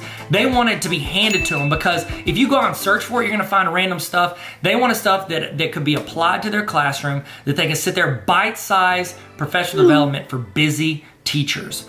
That's Tarver Academy on a roll. And I would love for you to join if you want to. If you don't have to, don't pay for it. It's not very expensive at all, but I don't want you to have to pay for it. I would rather you use your district's professional development money. So if you want, have them go in, order that for you. What happens if you sign up for the Tarver Academy on a roll? What it's gonna do is it's gonna add you value. Do you wanna get better as a teacher every week, but not have to go out and search for it? How about if we just hand it to you in an email? In the email, every week, you're gonna get either a template, a resource, you're gonna get a short PD video, professional development, a training to show you how to do something you might not know how to do, or reinforce something you're maybe already trying. You're gonna get something that makes you better every week, plus some quick tips, links to some other things, and also you can ask me questions. I have a mailbag where you get to ask questions, and that's the list I'm gonna pick from first. I wanna help you guys. If I don't know how to do it, I'll do the research for you. I'll build, you're like, oh, I really wish I had a digital interactive notebook. Guess what I'll do? I'll go in and I'll build digital interactive notebooks, and I'll give you the template. You don't have to pay teachers. You don't have to go in and throw the money at anything. I want to just hand it to you, and I want to do trainings for you to help you. So if you want to join that community, I think it's super helpful, and it's essentially where I become the tech facilitator for you. It's Netflix for teacher resources, and I would love for you to join and jump on that. So if you want, go there. It's tarveracademy.com/honor-roll, and you can sign up for that. And I think it's just going to be a huge. It's going to be a huge help to teachers throughout the year who have a lot going on and not a lot of time, extra time to go out and do it. It's like as teachers, they always give you more stuff to do, but they don't give you like, oh, here's like an extra 3 hours a day to go out and do whatever it is you're going to do. So if you want to sign up for that, you can. I hope you've used this time also to use the restroom. So if you're just getting back using the restroom, guess what? We've just been talking about Tarver Academy Honor Roll. No big deal. But I want to give you guys time to go do that and get a snack if you need it. Whatever you need to do, we're about to kick back into, we're about to jump back in it. We're going to fall back into the gap, fall into the gap. Man, do y'all remember that? That was a good campaign. That was memorable. Wasn't it? Memorable? Yeah, sure. Okay, so we're about to get started. We'll get started here very soon, and we're gonna jump back in. We're gonna keep learning. All right, let's do it. Let's go. We're still doing this. In the chat, here we go. In the chat, I want you to tell me the name. Okay, don't say that. I was gonna say, tell me the name of, you know what? You can do that. Tell me the name of a teacher who made an impact on you and what they did. Why did they have an impact on you? In the chat, what name of a teacher or an educator that had an impact on you and what they did to have an impact. It was either the way they treated you, the way they ran their class, or the way they inspired you, or just the way they had structure maybe. They were reliable, they were consistent. I would love to hear in the chat, name of a teacher that motivated you as a student or as another teacher and what they did. So let's throw that in the chat, and we're about to get started. We're gonna jump back into it. We're about to get started. We're gonna jump back into it like a pogo stick. See that? See what I did there? Nope? Okay, all right, let's get going. All right, so hope that was good. Hope it was beneficial. Hope you liked that. Hope it was fun. You maybe learned something out of it. This next thing that we're gonna talk about, I'm just gonna do a walkthrough of a classroom discipline form. I use these as a principal. I handed it out to my teachers. They would fill it out. It would generate into an autocrat, which we're talking about later. It would generate into one spreadsheet. It would create the email and document, but I've got a template for classroom discipline Google form. If you want it, it is free. tarveracademy.com/resources classroom discipline form. You can get this, make a copy. I won't have access to it, so you don't have to worry about privacy or security.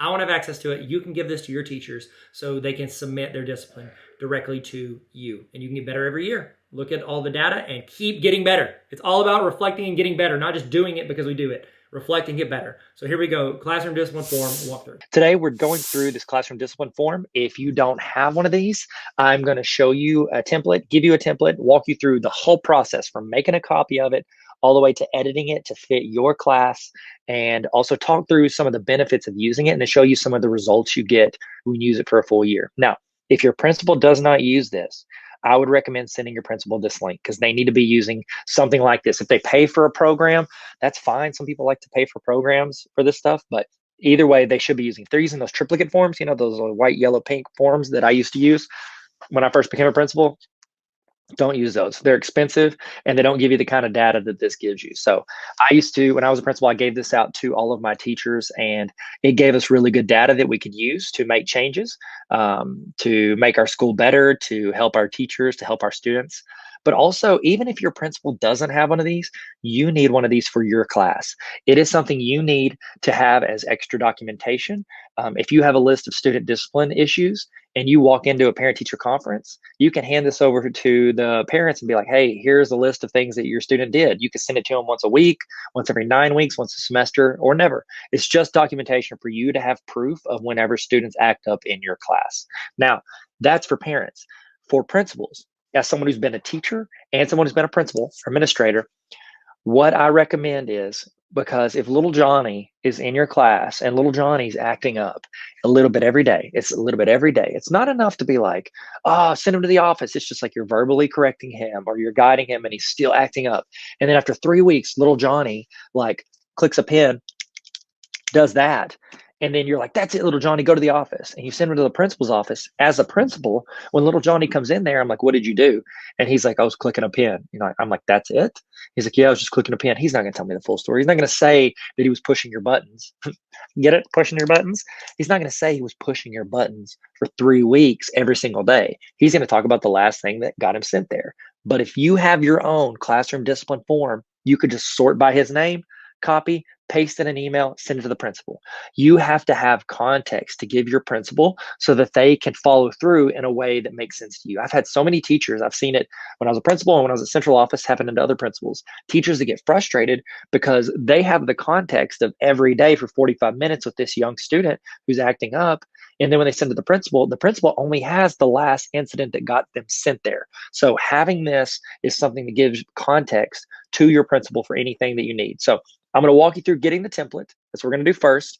And then I'm going to walk through the template showing you changes you should make. So if you want, pause this video, walk through building that template as you go, okay? Build it, pause it, walk through each step with me, change it to fit your class. And then I'll show you how to put it and make it an easily accessible for you and reporting on your students. Okay, so let's make this screen bigger, make me smaller. All right, so I'm at tarveracademy.com and I'm going to click on resources. So tarveracademy.com, click on resources. It's also linked in my Instagram bio if you want to go to my Instagram. So we're going to roll down to classroom discipline form. Okay, now as soon as we get done with this will be over here under the walkthrough. Classroom discipline form. It is going to automatically prompt you to make a copy of this. You want to make a copy. All right. Once you do this, I do not have access. Even though I made this entire thing, I do not have access to this after you make a copy. Okay. Now you're going to need to be signed into Google because it's going to put it in your Google Drive. All right. Look up here in the upper right. That's the account that it went into. Make sure that's what you want. Okay. So this is a template. So we're going to go up here and we're going to title it first off, and you can title it whatever, Mr. Tarver's Classroom Discipline. That's shouldn't have that. Okay, Mr. Tarver's Classroom Discipline. Excellent. Now, I've got a little header on here. You can change this if you want. You could go up here to this little custom theme. You see this customized theme and click on that. That's going to give you the option. You can delete mine or you can leave it. It kind of hurts my feelings, but it's fine. It's whatever. You can change the theme color. You could upload your own photo. You can do whatever you want. Okay. Listen to your heart here. You can even change the font. Like it goes basic. You can go fancy. Oh, wow. Look how fancy. Formal. Hello. Welcome to, I don't know what British is formal. And then playful. So your choice. I'm going to go basic. And then I'm going to click this X to get out of here. Okay. You can delete this. That's just me telling you to make a copy of it because used to I couldn't force make a copy. Now it does. Now, for student name, I would not recommend having to type in the student's name every single time. I'm assuming that you got the Google form template that I gave you first of the year that is getting to know your students. If not, it is on that same resources page that I just showed you, tarveracademy.com/resources. You need to do that to get information about your students so that you can quickly do what I'm about to show you. So we want to put all the students' names in because we want to choose from a drop-down list. The reason is because if we ever misspell it or the spacing's wrong or whatever, whenever we put their names in, or if they have a nickname and they have a regular name, we end up putting different ones. We want to select from the same list because that's going to give us better data attached to each student. So I'm going to go to a list where I have student names. I'm going to click on the top one. Okay, I clicked on it and I let go. Pause if you need to, if I go too fast. Click on the top name. Hold the shift button. Now click on the bottom name. What that does is when you click something, hold shift and you click something else, it selects everything in between. Now I've got those all selected. Now I want to copy it. So if you're on a Mac, it's Command C. If you're on any other device, it's Control C. Okay, that's copy. Now I'm going to go back over here to my form and I'm going to change this to a drop down. And then I'm going to select the top option. Now I'm going to hit, if I'm on a Mac, I'm going to hit Command V, which is paste. If you're on anything else, it's Control V. Okay, so Command C is copy, Command V is paste. If you're on anything else besides a Mac, Control C is copy, Control V is paste. A lot of people don't know what the V stands for. It's like, why isn't it Control P? Control P is print. V stands for view. You are viewing what you copied. Okay. So what that does is that copy pastes all the names of my students into this drop down. Now you're going to want to do that. Do not skip that part. Okay. Pause this and go do that. And then you can rewind it if you need to. Do you like how I have all Harry Potter character names except for like Jeff Goldblum? He's just like chilling. He like left Jurassic Park and went to Hogwarts. Okay. Now, after that, I've got it set up where it's grade. You can put this on there. If it's always the same grade, you don't have to put this on there. But if you teach multiple grades, it doesn't hurt to have it on there. And you could always delete certain ones. You could add, you know, other grades if you need to. To add a grade, you select one, hit enter, and it's going to be able to add another grade. Okay.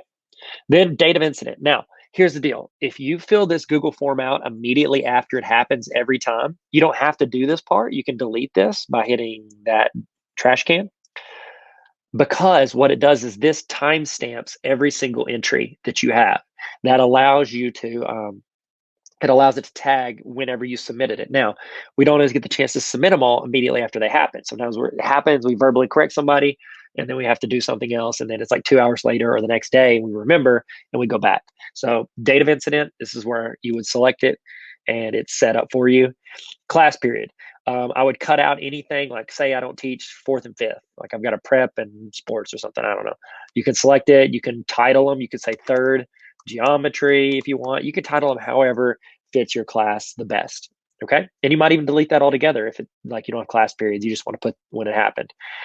When I was a principal, I had different teacher names in here. You could delete this whole thing because you're the only teacher that sees this. Now, if you share this with your entire team, which is not a bad idea, if you have like, say you're third grade and your students rotate classes, it would not be a bad idea to have be all in the same one. That way, like say little Johnny acts up in my class at the first part of the day, and then I send him to you. It's almost like he gets a brand new, a fresh slate. Is that what it's called? Clean slate. Clean slate.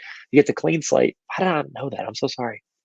He gets a clean slate with the next teacher and starts over. This way, you guys could get a heads up and see if somebody was acting up class after class. So, also, if you're not, if this is just for you, I would delete this section right here. Now, behavior. This one is one you might have to go in and do some corrections on. Okay, um, with behavior, I took this directly from my student handbook. So all of these situations, all of these are worded exactly like the student handbook. So whenever my teachers filled it out, I automatically knew where to tag that in the handbook. I would recommend going through your handbook and matching this up exactly with however it is. It might take you some time, but it's going to be worth it because when you send it off to your principal, they'll know how to classify what it is the student did. Okay. Excellent. Now, this next section, you can delete it if you want, but I think you should keep it. Also, I want to tell you why I did checkboxes here, because sometimes if a student like stands up and then they're mean to a kid, and they're picking on them and then they cuss, that's two things. They're bullying and they were cursing. So that's two. Checkboxes right here allow you to select more than one option. So that's why, because sometimes most of the time it's more than one option. Okay, next section. You can delete this if you want, but I think it is very important to include positive behavior for students. And here's why. If I'm sitting down as a teacher with a parent and I'm talking about these 20 things their kid did wrong throughout the year, that a lot of times parents can see that as it's either demoralizing or they're going to say, well, you ignore all the good stuff my kid does. If you mark a few times a year that they did something positive, that shows that you actually notice when they do something good. So if I had 15 bad things, but 2 good things, those 15 bad, when I try to correct that, is going to go a lot further with parents than just like, oh, I'd only see the bad stuff your kid did. No, I saw when they were a leader. I saw when they were active listener. Like you can add and subtract things out of here. Also, I have a Google form that is just set apart, like it's a template for you guys.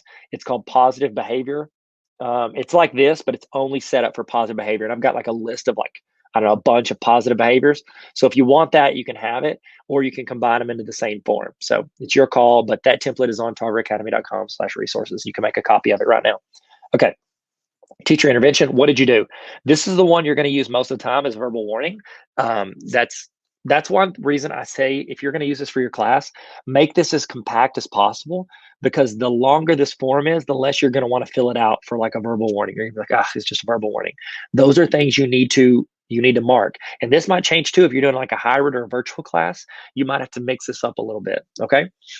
And then the last one, describe the incident. This is where the only part where you have to do any writing really is right here where you're describing what happened. If you make this like an app on your phone where you can just click it and fill it out, that's pretty easy to do. And you just click on that and then you can just do voice. Okay? You can talk and let Siri do it. I always try to think of what's the most efficient way to do this stuff because I know like you're thinking, well, I'm not required to do classroom discipline. I know it could help me, but I'm not required to do it. I have a lot of extra time. I try to make this as quick as possible for you to be able to, monitor your classes and document what's happening. Okay. And then after that, you're done. So it would look like this. Y'all see what I did? I hit the little eyeball. That's your preview. And so I go here, and this is where I can choose my student from drop down. I can choose what grade they're in, date of the incident. I will go through and pick all this stuff that I need to pick. Okay, excellent. I don't know why I clicked that. I didn't do positive and negative. Describe your answer, blah, blah, blah, blah, and then I would hit submit. Okay, so that's it. Now, here's the thing. You need an easy way to access this. I'm going to show you 2 ways to make this super accessible for you for your class. The first way is I'm going to hit refresh so I can clear this out. Okay, so I'm on my Google form. I want to hit this star. Do y'all see the star up here at the far right of your address bar? They call it an omnibox, but I'm going to click that and I'm going to add it to my bookmarks bar. That is going to be right here. So anytime I'm out here and I'm just like hanging out with all my stuff, I can click on this discipline, boom, and it pulls it up directly and I can fill it out. Okay, and so that's the quick way to do it. You can also, and I can't show you my whole screen, but you can't see it. Actually, I guess I could. Watch this. No, I'm not going to do it. I'm just going to tell you how to do it. Super easy. You highlight the address, you click that, and you see, I don't know if you can see that, but you would click and drag that to your desktop and let go. It would then create a little icon and a quick link to this on the desktop of your computer. And if you need that, just like text me to that number right here. Text that number and say, hey, I don't know how to do that, or could you walk me through it? I made a video on this and I can text you the video if you just text that number and say, hey, can you give me the video on how to put it on my desktop? And I will do it and you're good to go. Okay, so you created the discipline form. Now I want to show you some of the benefits of doing this. Now I'm going to use some data from when I was a principal, but I'm not going to show any student names. Okay, so I've scrolled down past the student names. So in 1 year, we had 609 incidents. Okay, that's everything from verbal warning to everything. So out of all the students, we had 609. We get a breakdown right here. I was principal of 6th through 12th grade. Look at this. My 9th grade was over a third of my incidents for the whole year. Out of 7 grades, 9th grade was 1/3 of them. Okay, so what we did was we used this data because 9th graders lose their stinking minds when they get to high school. And so we used this data and went to the school board and we were like, hey, 9th graders, it's a transition year. It's very important. All their grades count towards their GPA. And this is where we're having the most discipline issues. We need to have either a 9th grade academy or we need to get a counselor who can focus on 9th graders and really work with them and getting through this year. And that's what we did. It was able to be data that we could use to verify to our school board that we need to move forward with this. And you can actually use this information and copy the chart. So you just hit this and copy the chart, and then you could paste it into, watch this. This is really cool. So when we did this, we built out like this entire presentation, and we were able to put it into like a Google Doc. So watch this. So if I hit new Google Doc, and then I could title it something like the case for 9th graders. And I could hit paste because I just copied it. And it's going to paste that whole chart in there. Give it a second. It's loading up. Don't quit on me. There it is. See? And it copies that chart and pastes it in there. I used to have to to do this when I would do these reports. I would screenshot those and then have to drag them in. Now just copy paste. They've made it super easy to do that. Okay. Now we could go in here and look at dates of incidents. Like this is whenever they were most reported. We could look over here, April. Look at that. There were 20, what is that? On April 28th, there were 15 instances, by far the most out of all the days we had. I could look here and say okay, most of our incidents happen in April, right here, this chunk right here. Why is that? Well, we just got done with 3 weeks worth of testing. Everybody's sick of everybody's face. Maybe we could do a snow day on that day so we can all get a break, a 3-day weekend. Class period's happening right here. Second period was a majority of our issues. So you know what we did? We incorporated a grab and go breakfast after first period. Students weren't eating breakfast. They were getting agitated on second period. So we took the first 10 minutes of second period. That allowed them to eat, hang out with their teachers, build rapport. And we know that whenever students have a connection with the teacher, we see less issues in those classes. So we are using all of this data to make ourselves better. So if I know in Arkansas, they use TESS, TESS, to do like their teacher evaluation systems. And so this data, you could look at this and be like, okay, I need to do this, this, and this professional development to get better because, this is the areas I'm obviously struggling with. Teacher's name. This is Smith is a great teacher. We had him on there because he had some of our students that struggle a little bit more. Okay. Also, I want to point out, I know this says weapons violation. It says 140, that we had 0 weapons violations. This 140 is trying to sleep in class. That is a majority of what we had issues with. So there were a lot of verbal warnings trying to get students to focus. But we could use all this stuff. Like we looked on it and we saw that we had a huge chunk of cell phone. We had a no cell phone policy. We had a lot of issues with cell phones. So we're like, okay, well, let's try some stuff. So we actually told the students for 9 weeks, we're going to allow you to have your cell phone in between classes and at lunch and give it a shot. Like you just have to stay off it during class period. And if this goes down, these issues go down, we'll let you keep using it. And they did. And it was a great thing that we could try. So it allows you to try things based on data. A lot of verbal warnings. I could see how many chances we're giving, what that looks like. And you can actually get even more data out of this if you run individualized reports. Okay. I would scroll up and show you those, but it might show you students' names, and I don't want to do that. Okay. So that is a walkthrough of the classroom discipline forum. I hope this helped. I hope it gave you some clarity on things you could do in your class to record and document. That's the thing. The key with this is you need to have documentation for students, especially if it's virtual. You need to have like a quick, I can fill this out during class if a student's not paying attention, or if I like say they have their camera turned off, which is fine in a lot of situations based on whatever the student's needs are. But if they have their camera turned off and I call on them and they're not responding, it means that they've stepped away or they're not listening. And so that's something you could report on here. So it gives you data. That's the thing, guys. You've got to have documentation as teachers. I know this from principal and a central office administrator. I need documentation when you bring me stuff. It goes so much further instead of like, well, he did this or he did this or she did this or she did this. You need documentation, guys. It's super important. Okay, here we go. Next one. This next one is a quick session on Autocrat. If you're not using Autocrat, you need to. You're like, well, I don't know how to do it. Learn it, okay? I'm about to show you in 7 or 8 minutes. You can probably Google it. I've got a 3-hour training where I walk through doing Autocrat with discipline, with truancy, and with something else. Full walkthroughs. If you want that, I've got it, okay? It's available. Watch the training. Depending on when you're watching this, it might be following up this training, okay? If not, I'm going to have it on the honor roll. You can check it out, tarveracademy.com/honor roll. If not, Google somebody, learn Autocrat. It will save you minimum an hour a week of your life. Probably closer to 6 to 7 hours if you're spending as much time as I did doing all that infrastructure stuff of operating a building. So, just a quick look at Autocrat. It's a Google add-on coming right up. What up? Tyler here, and I want to show you how to use Autocrat. Autocrat is essentially an automated email system that you can create emails based on what people put into a Google form. So there are multiple ones to use. I've used this one. We'll show you how to use it. Here we go. Okay, so the first thing you do if you want to build this is build whatever you want to automatically be emailed to someone else. You can make it output as a PDF or editable Google Doc or a couple other things. So whenever you're picking it, look through. The key thing on this is whenever you want something to autofill from the form, make sure you put it between those little arrows, the greater than and less than signs. And so I always put what I want to go in there inside those 2 sets so that I know exactly where that's going to go when I'm inputting into Autocrat. You're going to see here in a second. So the next thing you do is you create a Google form. So I created this one. It's a skip notifier. If kids skip a class period, I want it to email them letting them know they have detention. So there's the form. You create it, put all the information you want in it.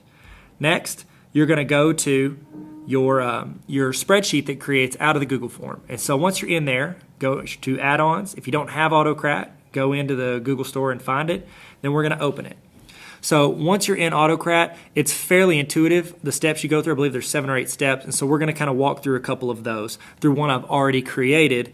And then you can go through and create one that adapts to what you want. Now, nothing can autofill unless you put those greater than and less than signs. If you can't tell, I'm stalling. Okay.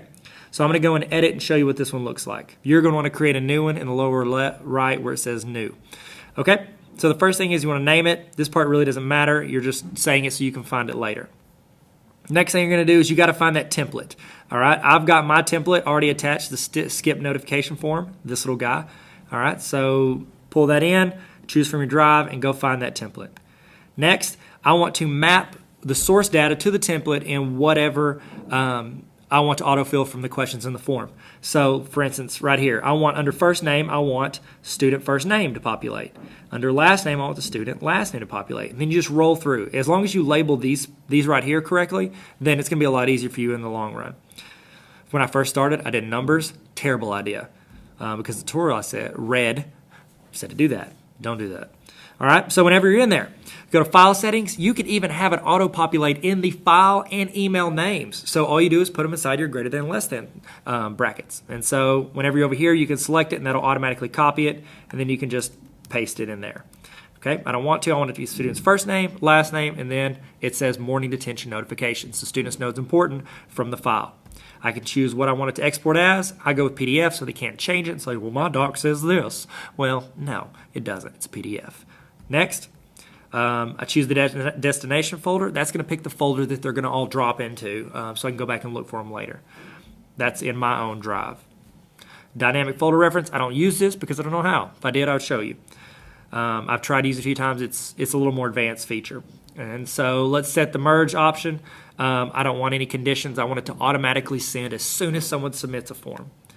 Okay, so when it sends it, this is the part where I choose what's going to look like whenever someone shares it. So I'm going to go in there. I'm going to select Share Doc. Yepers. I want it to go out as a PDF. Allow them to reshare. No. So send from generic, no reply. If you do that, that means that it doesn't come from your email. That way you don't get replies from kids or whoever you're sending it to. It'll just go from no reply at your organization or at whatever. So it'll no reply you. All right. Here I pick where I want it to go, who I want it to go to, and I want it to go to the student's email address. You can also CC the teacher's name if you want to, or whoever submitted the form. All right, and so we go in, I listed all the information I want to be sent, and it goes through. I want it to run on the form trigger. That means as soon as they submit the form, I want it to run. So save, and that's it. Now, let's see what it looks like whenever they submit. I've already filled out the information for a student. I hit submit. Skip notifier. Your response has been recorded. Thank you so much. That's very sweet of you to say. My thanks for the update. Forget that. I have to cut that part out. Okay. Now, in my email, I have to wait for that.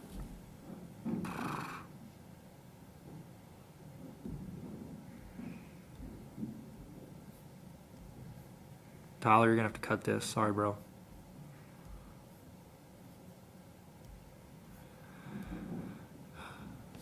Okay, so it's gone into my email from no reply. Important. Draco Malfoy. That's the student's name I put in there. He's always getting in trouble. Morning detention notification.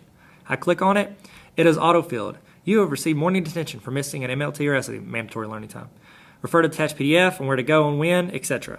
I click on the PDF. It is from my template. It has created this. It has filled in the name. It has filled in the time I missed, the date. Everything that I want to go in there is automatically filled. AutoCRAD is incredible for bypassing what used to humans had to input and put in. It goes automatically from these forms. And so it's a great way to expedite your process, save you time to where you can focus on students, learning, or whatever else you're doing with your time. So thank you so much for tuning in. Hope it helped. Bye.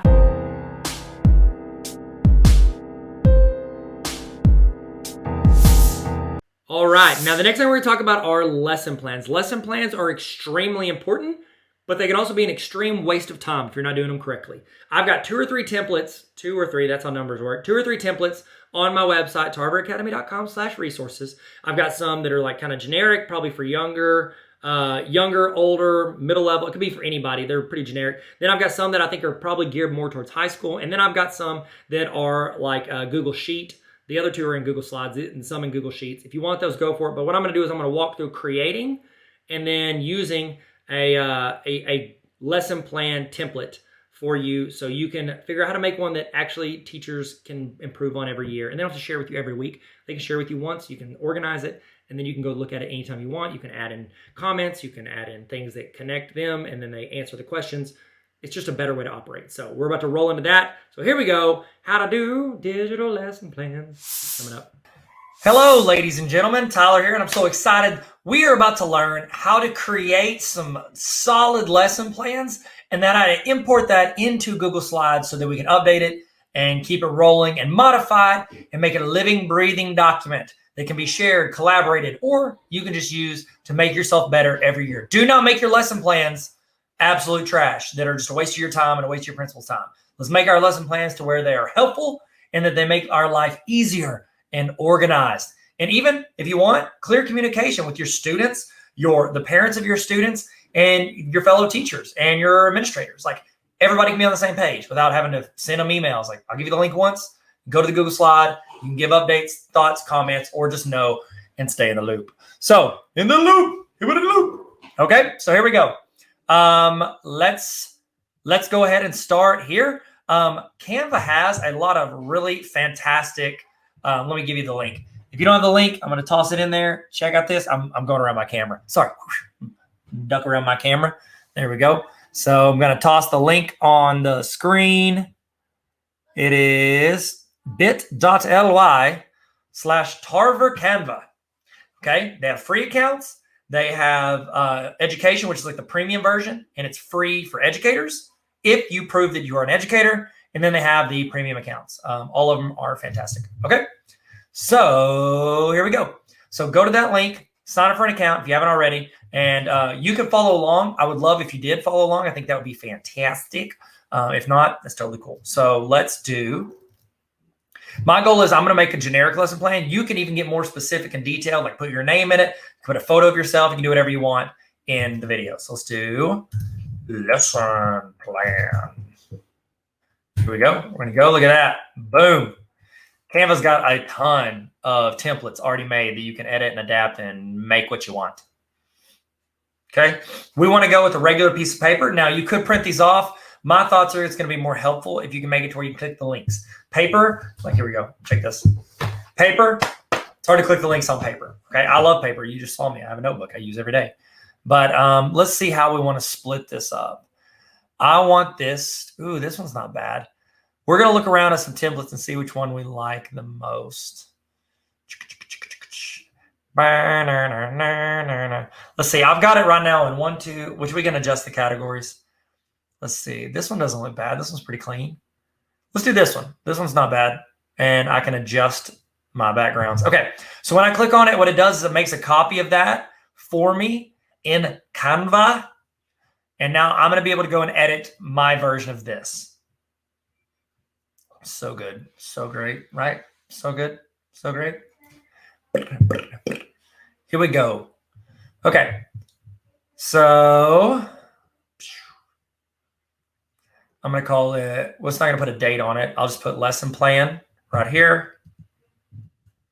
And then I would put Mr. Tarver's class, but I want this to be able to be used by anybody.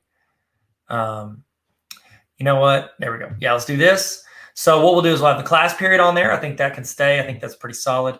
Let's change the background, make it look like stuff that I do. I have kind of a look and feel. So we can go to my folders and we'll go to got some baller stuff for some baller teachers. Baller teacher playbook, what's up? Let's do this. How cool would this be? Okay. I'm tossing that on there. Definitely going to toss my logo, my certified baller teacher on there. I'll give it to you guys. Okay. So here we go. Let's do this hardwood background. I'm going to just drag it over and I'm going to drop it. There we go. Oh, there we go. Now I need to change this color, make it a little bit darker. There we go. There we go. And now I'm going to add, what do you think? Should we add this? That one's pretty cool. Let's do both. Why not? You know what? It's our lesson plan. We can do whatever we want. So let's go take this. Let's put it right here. And then we're going to move lesson plan here. All I'm doing is clicking and dragging. This is super user-friendly. Okay. And then if I want to add this in, I've already imported these in. So I can just click and it adds it in. I'm going to say you're a certified baller teacher because you are. How's that? There we go. Certified baller teachers. my template. I guess I can do whatever I want. Okay. Is that too much? It feels like too much. I'm just going to leave that.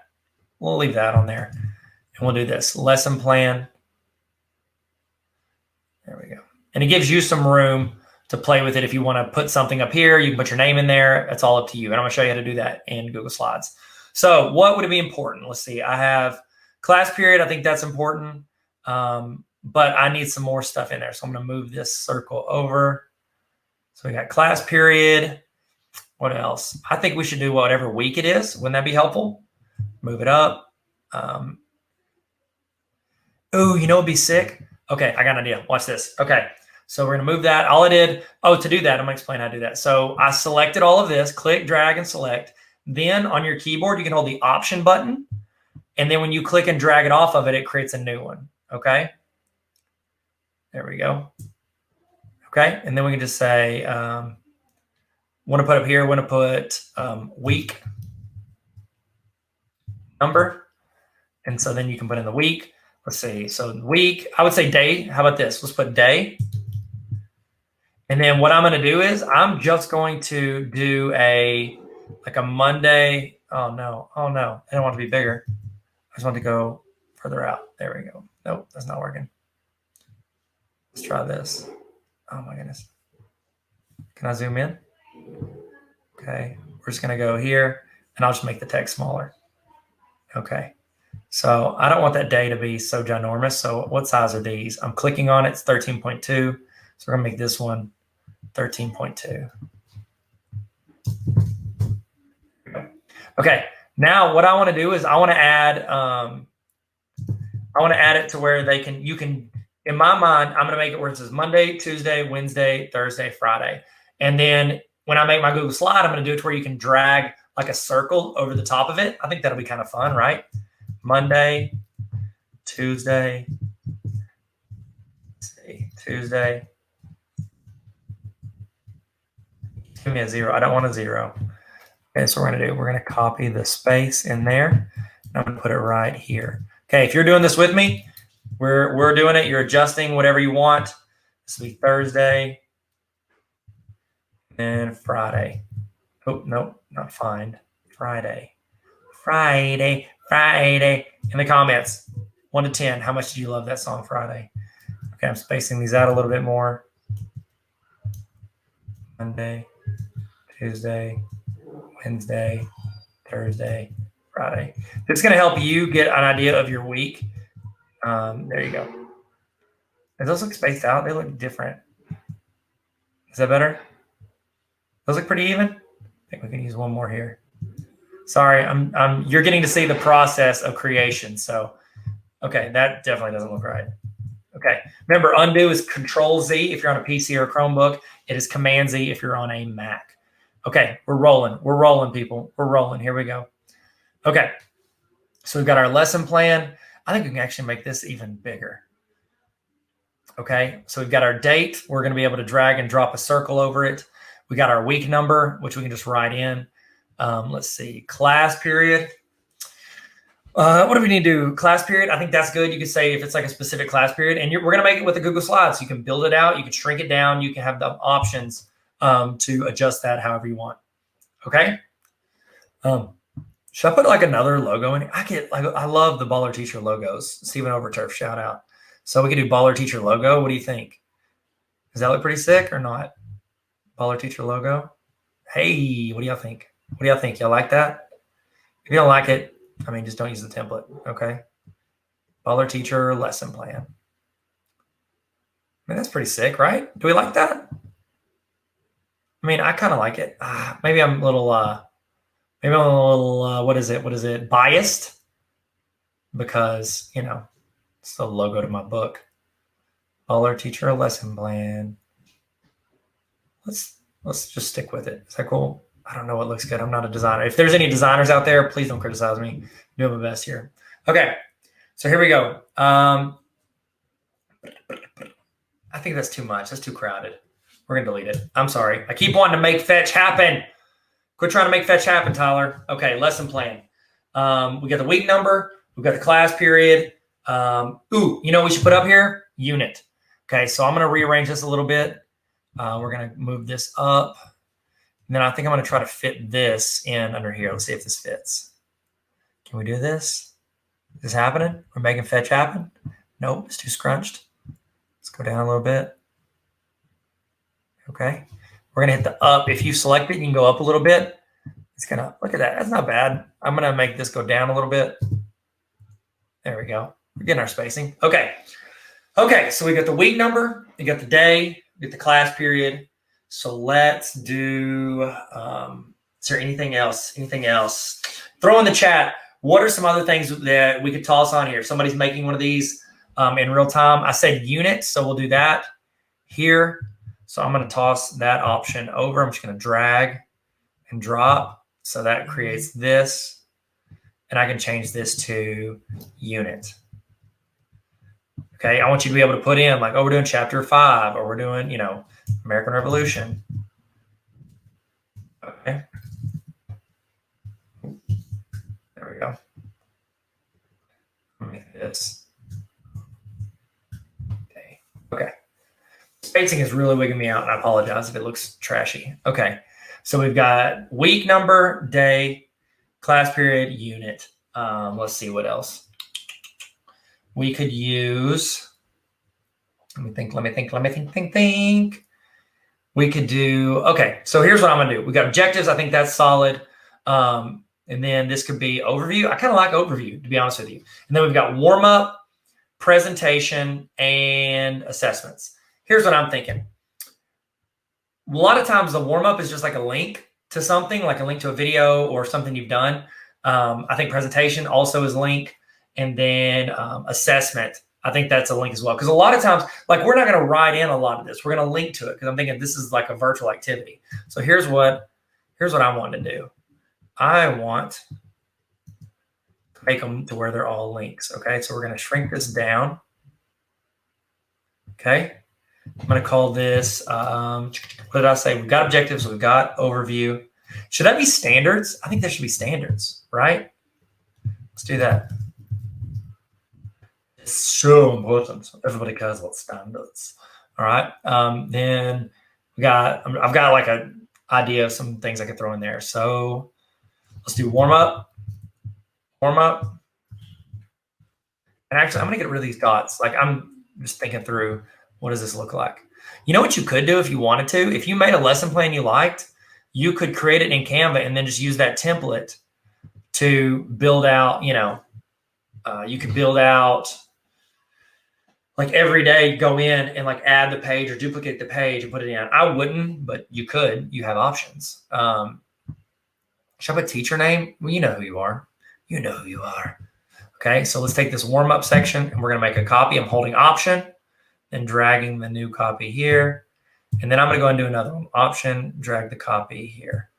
Okay, and then I'm going to say we got warm-up is good. Then we're going to do then we could do presentation.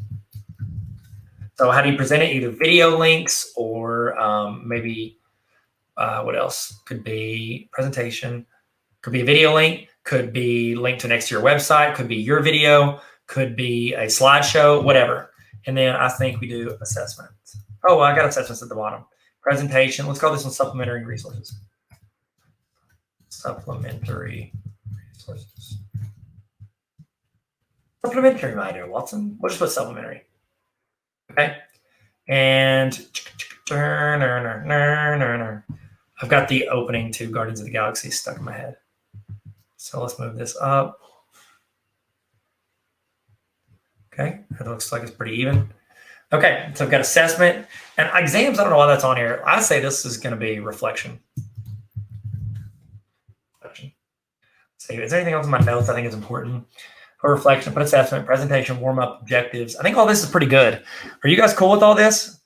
Let's move this down because we're a little scrunched up. Here we go. We're going to go take all this, click and drag, and then we're going to move this down here. Let's do it right here. And then you know what? We'll give me a shout out because, I made it. I mean, why not? It's mine. Let's add, just take this. I'm going to hold option, make a copy. And then I'm going to be like, that's too much. I'm just going to go at $Tarver And then we can do tarveracademy.com. And then we're going to shrink this down because we don't want myself being thrown out there like this. So we're going to shrink that down. It's okay. If you make a resource, if you're creating a resource, it is okay to say, hey, I made this resource. Like I think that's perfectly fine. But then again, I guess that's my opinion. Y'all seen that? Have y'all seen that meme where it's like, that's my opinion. Okay. There we go. Okay, so we toss that in there. If anybody wants it, there they go. Okay, there you go. All right, so we've got that. Let's make this like a little bit bigger because, y'all are ball that teaches. Let's see. I wonder if you do like an outline on this thing. What do y'all think? Would it look good? I don't think so. I think we're good. Let's keep it simple. Let's make sure all of our stuff's lined up. Does this look like it's got our spacing correct? There we go. Now it's better. How are these? We can spread these out a little bit. We scrunched them up a little to fit everything in. So let's see. Go up, and goes up, goes down. All right, there we go. Class period. So right here, this will be like your informational stuff with regards to like when this is happening, like week, day, class period. And then this is the unit. Should I put subject? Ooh, subject should be up here. Yep, I think we should. Let's do this. We're going to do one more of these blocks. We're going to do option. Actually, maybe subject should go over here because this is our location stuff, like date, time, and everything. And then maybe this over here should be our subject area. So that's what I'm going to do. I'm going to move this up. And then I'm going to duplicate this. Hold option. Go up. I don't want to do too much. That's the thing with whenever you create anything for teachers, it's not like we have a ton of time. Subject. Should be subject or course. Yeah, we'll do subject. Actually, course. I'm sorry. I talked myself out of it. Okay. Of course. There we go. Okay. So I think we've got on the left side, I think we do a good job of saying like, hey, here's when this is happening. On the right side, I think we do a good job of that one. I'm going to change the color of this to give it some variation. So let's take this. I'm going to hit the text. And then I'm going to change that color to, let's do this. There we go. That way it pops a little bit. And then I'm going to put one space here because this is wigging me out. Is that good? It's too much? Okay, the M and the T look like they have too much space.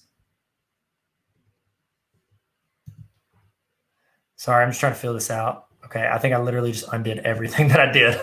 Okay, so there we go. I think that's pretty good. Lesson plan. I feel pretty solid about it. Sweet. Okay, so now here's what we want to do. We are done with it in Canva. We're done with building this. This is the background. Now, I could print this off and make this, hey, there's your lesson plan, print it off. I don't want to do that. What I want to do is I want to hit download. You do not, because I want to put this as a background in Google Slides. I do not want to do this as a PDF. Now, you could save it as PDF. Say you just want to print it. It'll give you higher, like clear printing stuff. But I think what I want to do is I want to do a PNG or a JPEG. I'm going to go PNG just because I think it's higher quality for you save some space. I'm going to download. Let that download. And then what we're going to do is we're going to go in and we are going to create, we're going to put it in a Google Drive, or not a Google Drive. We are going to put it in our Google Drive, but we're going to put that into a Google Slide. So what I recommend, whenever you're making this, do not start with a blank Google Slide. Use something you've already done, copy it, and then adjust that. And that's exactly what we're going to do. So I'm going to do, I think I've got, do I have a folder just for, nope, templates on slides. So I do have a folder for slides. So we're going to go here. And I want to go in and I want to make a copy of lesson plans. There we go. And we'll just do weekly lesson plans because I've been making stuff in full semester, but I don't think people care about that, to be honest with you. So we'll just do weekly lesson plans. I'm going to do right click. I'm going to do make a copy. Remember, do not start from scratch. You can use any of my templates. They're all linked to my website. Tarver Academy. I didn't take this off. I'm sorry. tarveracademy.com/resources. If you want any lesson plans, any of that stuff, it's all there. And if you're on the honor roll, you're going to get that. So tarveracademy.com/resources. Start it. Make a copy. I give you permission. make a copy of that stuff, and then adapt them to fit what you need in your class. Okay? Sweet. So lesson plans. We'll call this one, how do I want to title this? Because I've already got some lesson plans, but I need to, how could I title? I could title this, trying to think of something that differentiates. These honestly look more high school-y than my last ones. My last lesson plans, these are more, they feel more, 6th, 7th grade and down. So I think that maybe we can do high school lesson plans here.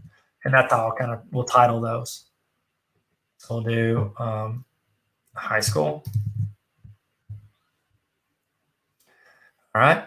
And there's just some info about me. I put this on all my templates that I give out for free and just helps them out. So here's the reason. I've already got my backgrounds kind of set up. I've got, look at this. I've already got my templates. I can pull down and use any of my navigation stuff I've created. You have access to all this if you go make a copy of one of my free resources. So you'll have access to all of these slides and templates that I've made.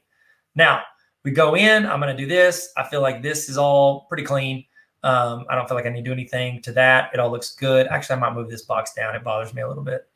So I'm going to take this box. I'm going to move it down just a little bit. I'm going to do it with a little, oh, never mind. That worked. Okay. Click to add the title of the course.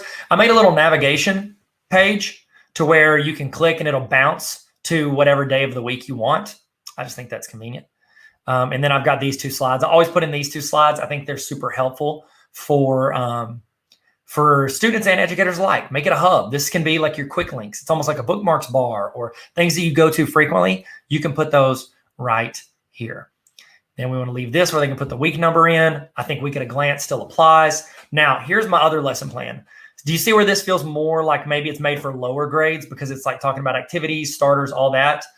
Okay, so what we're going to do is we are going to go in and we are going to import our new background. Now, I could just import the background and put it in there and replace it, but I want to add this as a actual I want to add it as an actual piece in my master collection. So I'm going to go to View, Master. Then I'm going to go to it. Go to Master Slides. This is where you can go in and create stuff that's in your dropdown, okay? I highly recommend, especially once you get comfortable with creating resources, start building out some master slides. You're going to be able to add to your repertoire of things that you are creating. And these are just some of the ones I've made over the past, 6 to 8 months.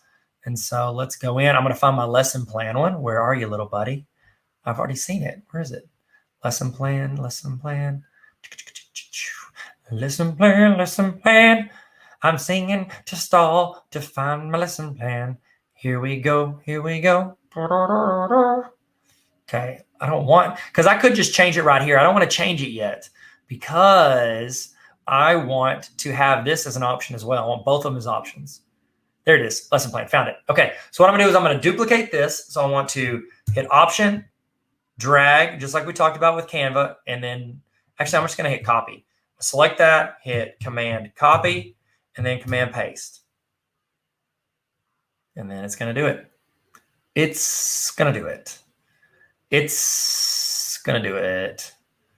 There it is. Okay, so now I've got 2 of these. I'm not gonna mess it up. I need to title it. This is something I wish I would have done. I could go in and do it. It'd take me like 10 minutes, but I need to go in and I need to title it. I'm gonna call this Lesson Plan High School. Rename. And I'm gonna put this, I'm naming the slide High School. Okay.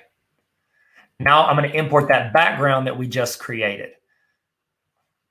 And it's up, and it's up. Here we go. I'm going to go to background, and I'm going to choose the image. And then I'm just going to drag and drop what I just created. Yeet. Just going to yeet that into there. Yeet. Sorry. I love saying that.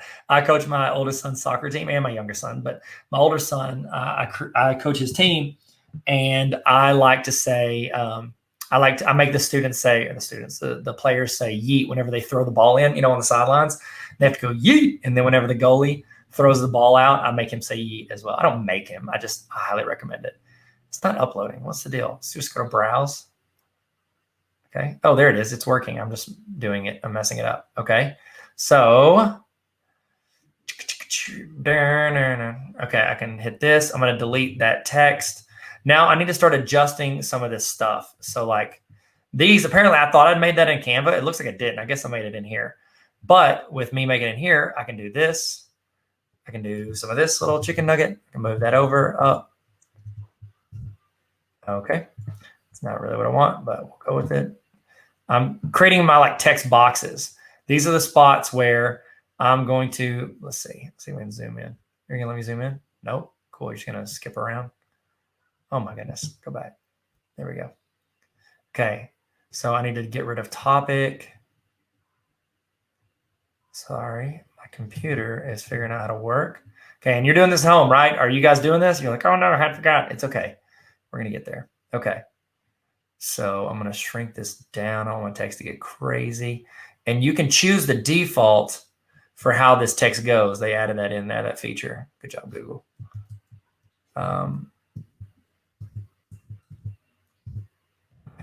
Not really what I'm wanting. I want it to go a little tighter. Nope. It feels pretty good, right? Pretty clean.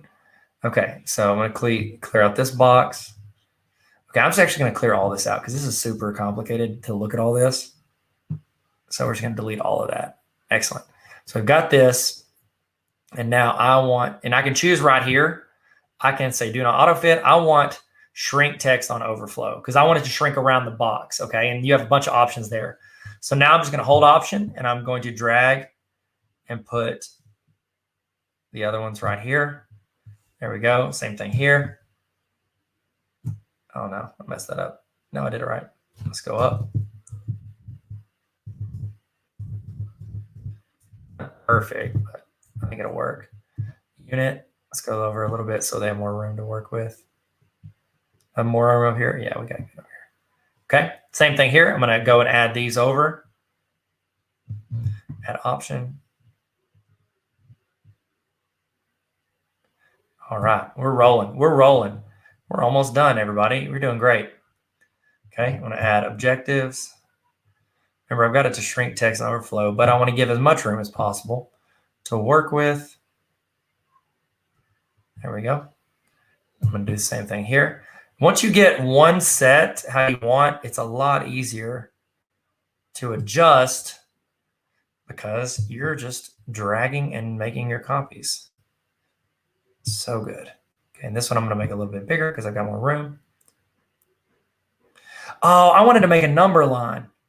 Oh, that's what I wanted to do. I wanted to make a number line. How did this lesson go? And then they could rate it on the number line. I guess I'll just say that for the next lesson plan. Man, that would have been sick. I forgot about that. Okay. Now I need one of these. You're going to come with me. I'm going to put it right here. Okay. There we go. Then we're going to make that duplicate there. There. Man, are you guys having fun? Y'all doing this? Y'all feeling good? In the chat, let me know. What of this process have you not done? What of this process have you done? I would love to know. I would love to know. Okay, then we're going to bring that in a little tighter. There we go. Now we should have boxes on all of this. So let's see how this worked out. So we've got lesson plan. We've got this. I feel like I've got it. Remember, I'm going to show you how to do this part, and then you're going to get to do the rest of this. Okay, sweet. I think we're good to go. I think we're good to go. So I'm just going to click over here on the left where my slides are. Not there. I'm going to click over here on the left where the slides are. That way I can click out of it. I'm going to go back to Monday. Okay, so here's what I want to do. I've got that. Now I want to go in and I want to add my new slide that I just created. So I'm going to click my drop down. I could have replaced these slides, but I didn't want to mess up this one in my master in case it's connected to any other presentations. So we're going to take this one. This is the one we want. Let's make sure we have everything the way we want it. Okay. Okay, it's a little, I don't know, it looks a little cluttered. I wonder if I need to set, oh, I've got to set shrink on autoflow. So I think we're good. You would just click to add you click to add all the text. I think we're good. Okay, so here's what I need to do. I need to delete my other slides. So I'm going to click this slide and hit delete. And I'm going to click this. And I'm going to scroll down, hold shift and delete that. And then I am going to I want to create something where they can drag over the top of this, okay? So they could fill it in. It looks like I think we're solid. Does this one go kind of long? Look how long that is. We don't need that. Oh, that's a unit. That's not supposed to be there. Ooh, good catch. So we're going to view. Thank you, whoever pointed that out. Going to go to master. Now I'm going to go in and delete this because it don't belong. Get out of here. You was hiding in plain sight. Okay. I wonder if we can make this look better. Shrink on autoflow. It did that. I just don't want it to like run over the top of it. Maybe we turn this into, let's see. Should we change it, the text box style to make it just a text box? But I like the size of the subtitle. Let's just leave it as is. Okay. You're going to fill it out anyways. So there you go. All right. So we got that. I think we're rolling. Where is this? Let's see. Okay, so I've got that. I feel like I'm good. Got all the stuff filled in. We need to create this. So I need to create a circle. And I'm going to create a shape. And it's going to be a circle. And I'm going to put it right here. And then I want to make it a good circle. Right size. Not right there. That's not where I want it to go. I want it to go down here. Okay. Now, I want it to be a circle that goes around that. So actually, I'll make it a little smaller. There you go. I think that's good. We're going to find out in a second. So I need to make the middle of it transparent. So I'm going to click on this, make it transparent. And then I want to do, let's do this. Let's do the navy one because I've already got red in there. Is that navy? Did I select navy? I think I did. Yeah, I did. Boom. So we got navy. And then I'm going to make the border just a little bit bigger. So make it like a 3. Is that good? Okay, let's try this out. So I'm pretending I'm a teacher. I'm like, oh, I want to circle what day it is. I'm going to click this and drag it to Wednesday. There you go. And then you will be good. Okay, so I'm going to click this and go down. Actually, they can just do this. And then they can drag it over. Yeah, buddy. We're doing it. Okay, does that make sense? And they can drag it over the top of it. Okay. I'm going to make a text box telling them they can do that. Just kind of got them. Hint, drag the circle over the day of the week. Do that. Make it bold. How about a little bit of spice? Actually, I'll make it light. I don't want it to go crazy. We're going to change the font color. We're going to put it as red. There we go. All right, so let's just drag that over the top of this. And we're going to put it right here. There we go. People can delete that if they get sick of it. Okay. Hint, drag the circle over the day of the week. Solid. We're doing it. Make this bold. Just let hint know it's bold. Hints are important. Okay. Now we've got one, so we need to make multiple pages of this. So all I'm going to do is select this, hit copy, and then I want to paste. I've got 1 day of the week. I need 4 more. So paste, 2, 3, 4. Ooh, I forgot one thing I should have done. I could have made an invisible box for people to click my links on my stuff. You know what? We might as well do it. Y'all want to? We're in here. We might as well. Might as well do it. Here we go. I'm just going to delete this and this. Hit delete. Okay, I'm going to show you how to make an invisible link box. Y'all ready for this? Here we go. Here we go. Here we go. So what I'm going to do is I'm going to do a shape. I'm going to do a rectangle. And I'm going to drag it over my information down here. Okay? Now, sorry, that was gross. Okay, so now I want to make it to where it is transparent on the inside and transparent on the outside. Now, I want to make it link out to something. So I can make it link to my username or my website. I could have made 2. We're here. Let's make 2 boxes. So I can do this over here on my name. And I can have it link out. I guess I'll have it linked to my Instagram. Why not? So Instagram.com/Tyler Tarver, because I do daily tips on there. So maybe they like that. And then I can just hold Option, click and drag. Now I have a second one. And I can drag this over my website. And now I can make it Tarver Academy. tarveracademy.com. tarveracademy.com. I think that's good. Okay. You know what we could also do? We could also do the same thing for the Butler Teacher. If you want to be a Butler Teacher, you can buy the Butler Teacher Playbook. So I can make it here. Now, people can delete this. Honestly, they're probably never even going to click on this, but it gives them an option if they want bit.ly/Baller Teacher. Apply. This transparent. This transparent. Bam. So now we have transparent there, transparent here. Unless did I just click it or did I make a copy? There it is. That one works. Did this one not work? I think I actually deleted it. Yeet. So we're going to hold option. Make sure we're holding option. Making the copy. I was afraid of this. Okay, so now let's adjust this back. Okay, sorry about that. Now, this is how, oh, that's not how you do it. Tarver. Okay, great. Now you've done it. Now I need to go make those copies. So I've got a Monday one. Now I need to make it for Tuesday through the rest of the week. Hit Command C. Then we got Command V. Wait for it to pop up. I think I went too fast last time and I lost a little bit of steam. Paste it again. It's 3, 4, and 5. Now, I'm going to show you what it looks like whenever I go in. Let's do the whole process. Is that cool? So we went to Canva. We created the background. Tossed into Google Slides, made this. Now, you want to make this resource available to anybody, okay? So what you're going to do, let's make sure we got everything. 1, 2, 3, 4, 5. 5 days of the week. This got moved. What is this? Oh, man, I put the days of the week in there wrong. So let's do this. I need to drag these 3 up. It's always good to check it again. I almost sent it out, and it was going to look ratchet. So go right there. Okay, so now we're good. It flows into the days of the week. Then big reflection from the week into the week reflections. And then lesson plans by me. What's up? Okay, sweet. I think we're good to go. Okay, and also I have this slide in the beginning. It's just kind of like telling people about myself, stuff I offer, the free things they can be connect with, and then some of the stuff they want to upgrade. Okay, so you can do the same thing there. Especially if you give them free resource, I don't feel bad. Honestly, I do this page on Teachers Pay Teachers as well if I toss it on that.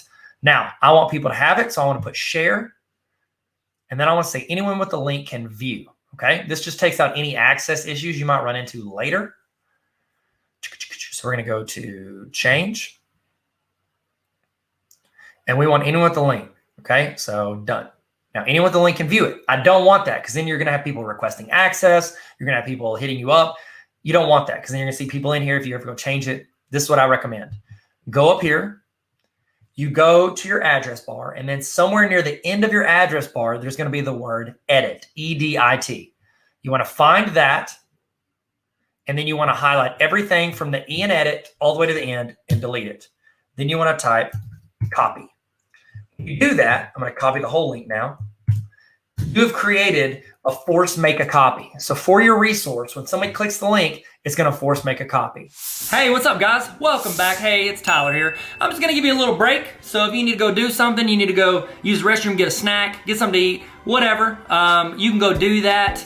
I was going to chat with you about some stuff, give you some time to do that and check in, maybe say hi. If you want in the chat, let's do a little check-in. In the chat, how you feeling? Toss in your emoji of how you're feeling right now. Let's do a little emoji checkup, if you will. So while you're doing that, I do want to give, you know what? I spent a lot of time writing this book, and I genuinely think this book is going to help you in your classroom. It's gonna inspire you more than anything. It's a read with me, and one of the things that I feel like I've never been the smartest dude in the room. I've never been, the most talented, but I'll say this, I was always been pretty approachable, I think. I think I've been approachable, and I think what this is, I've tried to be as relatable as possible. I'm talking about my experiences, things I've run into in the classroom, what I've learned as a teacher and as an administrator and as a student, what I learned. And so this is the Baller Teacher Playbook. If you're interested in checking this out, I recommend. Of course, I recommend. It's my book. It's not the best book on education, but I think it's good enough to help you in some way. It's got a lot of practical experience in it. I've got quotes. That's a do you boo boo. I could have picked a better chapter. Here's one thing. I want to show you one thing that I did at the end of each chapter, because I know teachers. Okay, I put in practical application. I put in reflection, because we know reflection is important, even though we never have time to do it. But it's got spots for you to write that in. So this is something you can work on by yourself or with your team. But here's the part that I did, and this is legit just for teachers. I don't know if you can see that. I put in, at the end of each chapter, I have a section called TLDR. That's internet talk for too long, didn't read. So what that means is, let's say you've got a team meeting, okay? Because there's 18 chapters in here. That means you and your team, or you and your building, you can go through a chapter once a week and meet on your planning period and spend 10 minutes talking about what you did, what you tried, what worked, what didn't work, stuff to help improve your class and improve your students. Every week you can do that. Have you ever done this? In the chat, be honest, you ready? Have you ever had a team meeting where you're supposed to read something and you're walking over to the meeting and you're like, oh no, I forgot to read the thing I'm supposed to read that we're gonna discuss for like 15 minutes. So you like just try to chill and like hopefully don't get called on or get called out for not reading it. At the end of each chapter, I have a section called TLDR where in like 2 to 5 bullet points, I summarize the chapter. So you could be walking to the meeting, you could read these 3 or 4 bullet points and be able to have a conversation about the entire chapter. There's stories in here, there's practical experience, there's ways that I messed up, ways that I failed, and then ways that I feel like I succeeded, and I'm just talking through what I learned from both of those. And I would love for you to learn and grow with me. So if you want to check out that book, it's on Amazon. I'll have a link on the screen if you want to get it. Link is in my bio. I link links everywhere to it. So Baller Teacher Playbook. I think it can help you in your classroom. Okay, we're about to get started. Kick back into it. Hopefully you're ready to roll, ready to go. And let's jump back in. Let's jump back in like Michael Phelps, okay? Well, does that work? Does that work? I mean, he jumps into the pool. That's what I was going for. I need to know more like high diver. High divers would have been better. I'll tell you this. We're gonna stick the landing like Carrie Strug. Y'all remember her?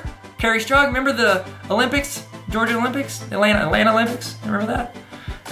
It's okay. It's a very narrow reference. All right, let's get started. Let's kick it off. Let's jump back in. Get your notes out. Get your screens pulled up. Get your coffee ready. Get your ice water. Your sweet tea. If you're from Arkansas like me, you know you like that sweet tea. And we're about to kick it off. Here we go. Let's get back in. Let's get back in. I'll see you guys. All right, here we go. Last session we got in this training. This is the Resource Creator Starter Kit. This is where we're going to do a run through of a bunch of resources, okay? We might talk about something that we've already done, but mostly I want to talk about where you can find these resources. These are all free. You can take them, make a copy, give them to your teachers. Go ahead and see if any of these apply to you. Take them, save money, and make things better in your building. Okay, so resource roundup coming up right now. Here we go. Last session. Let's end strong. Let's take something away from this. Let's make our schools better. Resource roundup. bit.ly/Tarver Solo. You can create this. It's like a link in bio, but also, and this is where I like push people to all the time, is, hey, I've got the resource here, link in my bio. What you can do is you can have them email you, text you, all your social media, and then you can organize all of your resources, trainings. Like this is what mine looks like. Super easy to use and super free.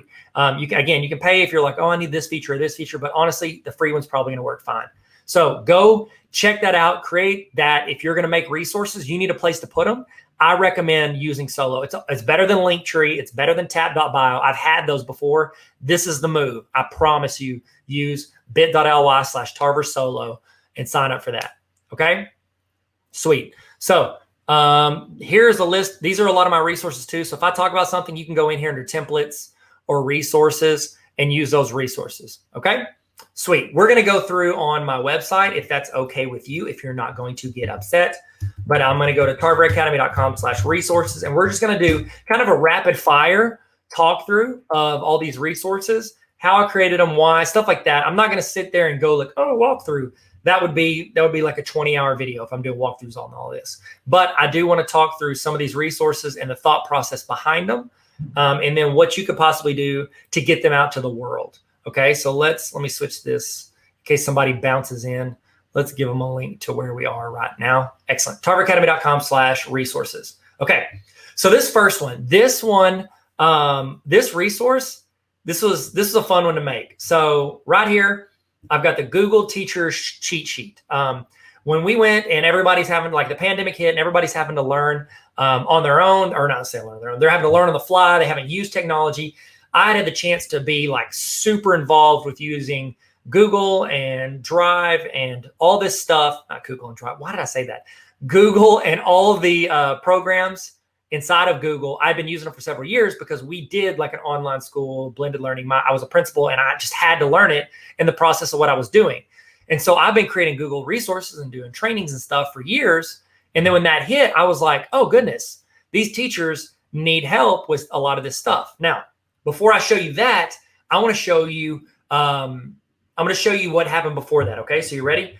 So if you go to bit.ly/gtarver, okay, bit.ly/gtarver, it's going to go to what I call is the Google Certified Level 1 Educator cheat sheet. Okay, so this was like the first, I've made videos for years. I've made a couple templates. This was the first like monster resource I made, like one that took me well over like 100+ hours. That's an exaggeration. I'd say, I mean, it was like 3 hours a night, every night for 3 months. I'd say overall for literally making the videos, putting it in here, all this stuff, I mean, it took well over minimum 40 to 50 hours. I'd probably say closer to 70 or 80. I'm literally just guessing. I have no idea. In the chat, how many hours did I spend on this? You can tell me. So here's what I did. I had a resource. There's a resource from a Google trainer named Eric Kurtz. He's fantastic. Okay. Fantastic educator, great resource creator, awesome for teachers. So his name's Eric Kurtz. Eric had a checklist of skills people could use or skills people needed to know if they wanted to be a Google Level 1 certified educator. So I'm sitting there and I'm like, dude, this, and I know Eric, we've made resources or done trainings. I've seen him at conferences, super cool guy. And I'd like admired a lot of his stuff. And I saw this checklist and I'm like, this is incredible. Like, this is the checklist. It's all these skills. And he had listed all of these. Well, actually, I can show you what it looked like. So this is what it looks like now. I can show you what it looked like when he created it because I made a copy of it and I made a copy of that list. Now, I will tell you this. Anytime you take someone else's resource and you are going to like make an adaptation of it, is that a phrase? Make an adaptation of it. If you're going to adapt someone else's resource and use it as your own, you need to get permission. Okay. That's resource etiquette. So what I did was I made a copy of his checklist, which his checklist looked like this in 2017. He still has it on his website. Skill checklist, Google Certified Educator Level 1. He's got a table of contents, and then he listed out all these skills that people need to know to be a certified Level 1 educator. Now, my idea was, that's cool, but if I don't, like, say I'm using this checklist and I don't know how to use, let's say I don't know how to create a Google document. What do I do if I want to learn that?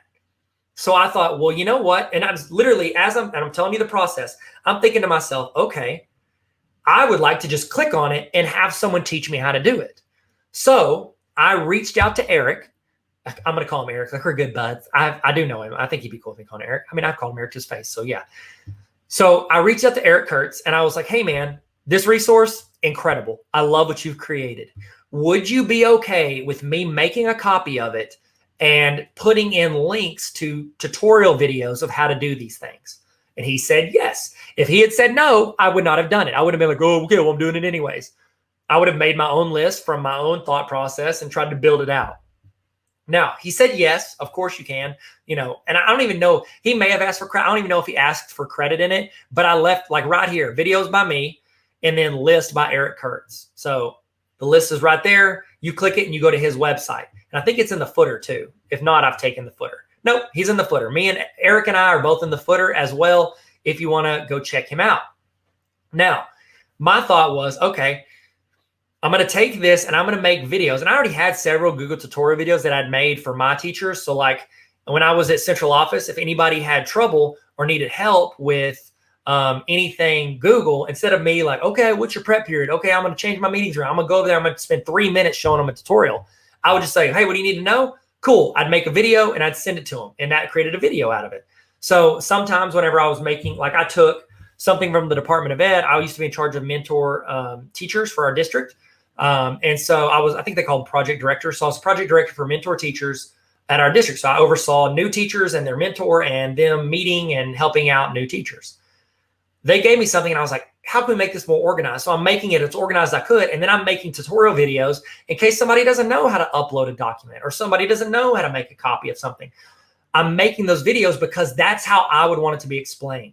I always, every time I'm making a resource or creating something or trying to explain something, I think of that line from The Office.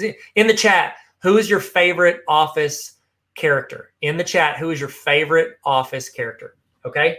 In The Office, there's a spot where Oscar is trying to explain something to Michael Scott.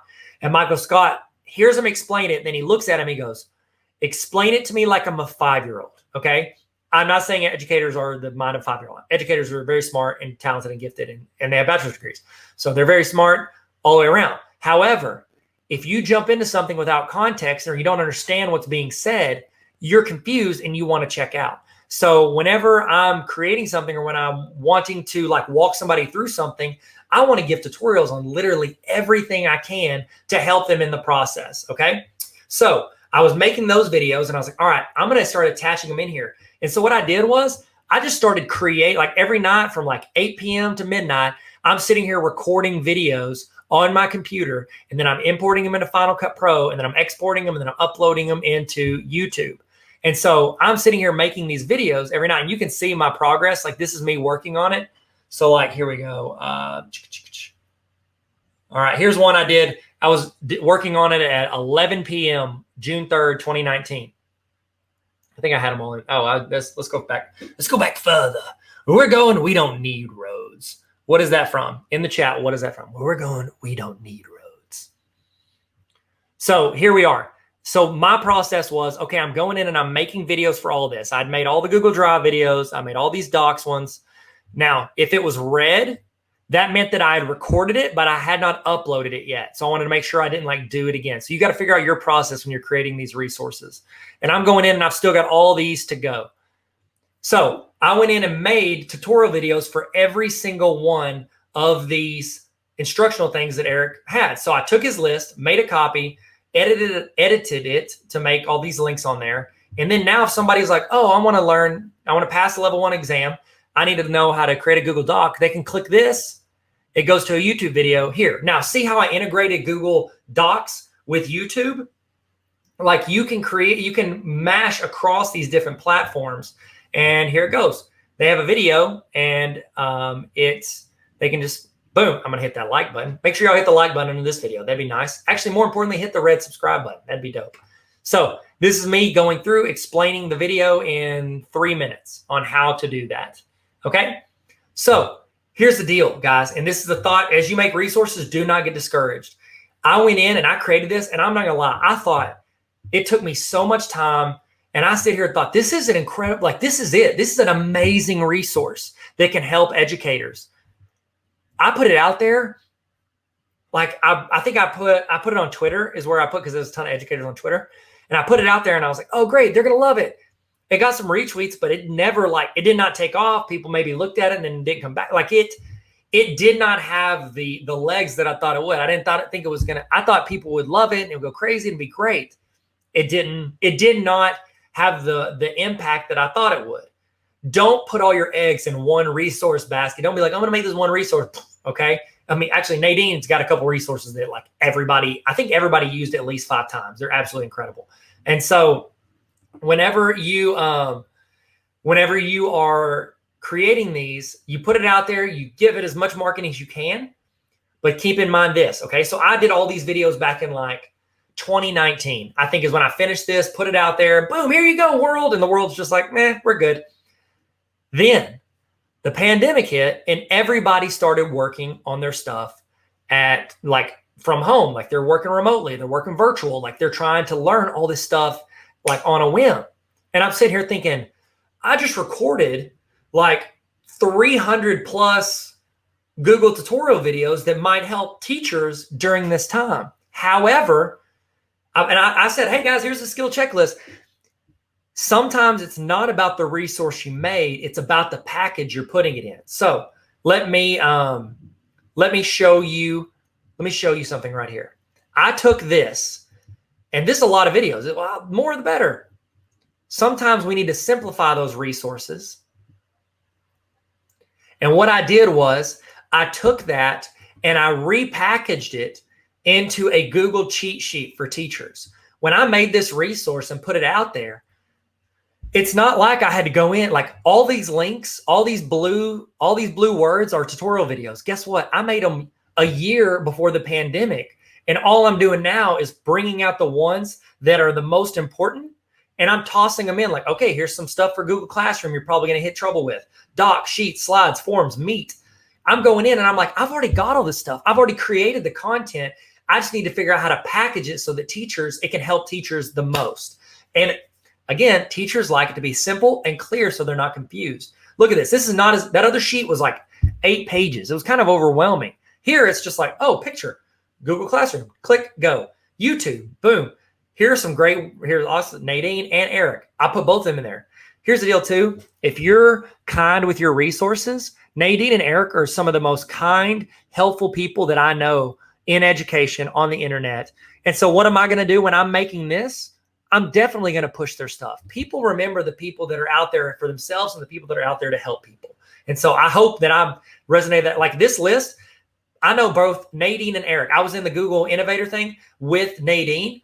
So I met her through that. She's fantastic. I got the chance to like say, oh, this is a great person that's doing great things. I'm going to promote her every chance I get. Eric, super cool. Whenever all he did was say, sure, man, use my resource. And now I'm literally promoted him today. I will continue to promote him for as long as I can. And I'll talk about him. Yay Math. I've met this dude. He has a math YouTube channel. I could easily be jealous that he's got way more subs than me. But you know what? I connected with him. We talked on the phone about education, entrepreneurship, YouTube for a while. Love this dude. Great guy, super kind and helpful. I would love to do more stuff with him. I'm going to promote him. As you're in the process of creating and doing, do not get in a silo where you're like, oh, I'm just going to create this and I need to push people to my stuff. Y'all don't look at their stuff. Like Nadine and Eric have resources that if you like that, you don't need my resource. Guess what? Cool. If they helped you, that's my goal. There was an entrepreneur. There's a guy that said it this way. If you want to build the biggest building in town, there's 2 ways to build it. Either you can help build it and just make it as tall as you can and not worry about the other buildings growing up around you, or you can try to tear down every building around you and just be the one left standing. I highly recommend trying to build up and empower those around you. I've met Tyler DeWitt. I've met, let's see who else. I think there's other math guys. I've met Patrick JMT. These people I'm promoting. Mr. DeMayo, super great dude. My kids love his videos. I'm going to promote him every chance I get.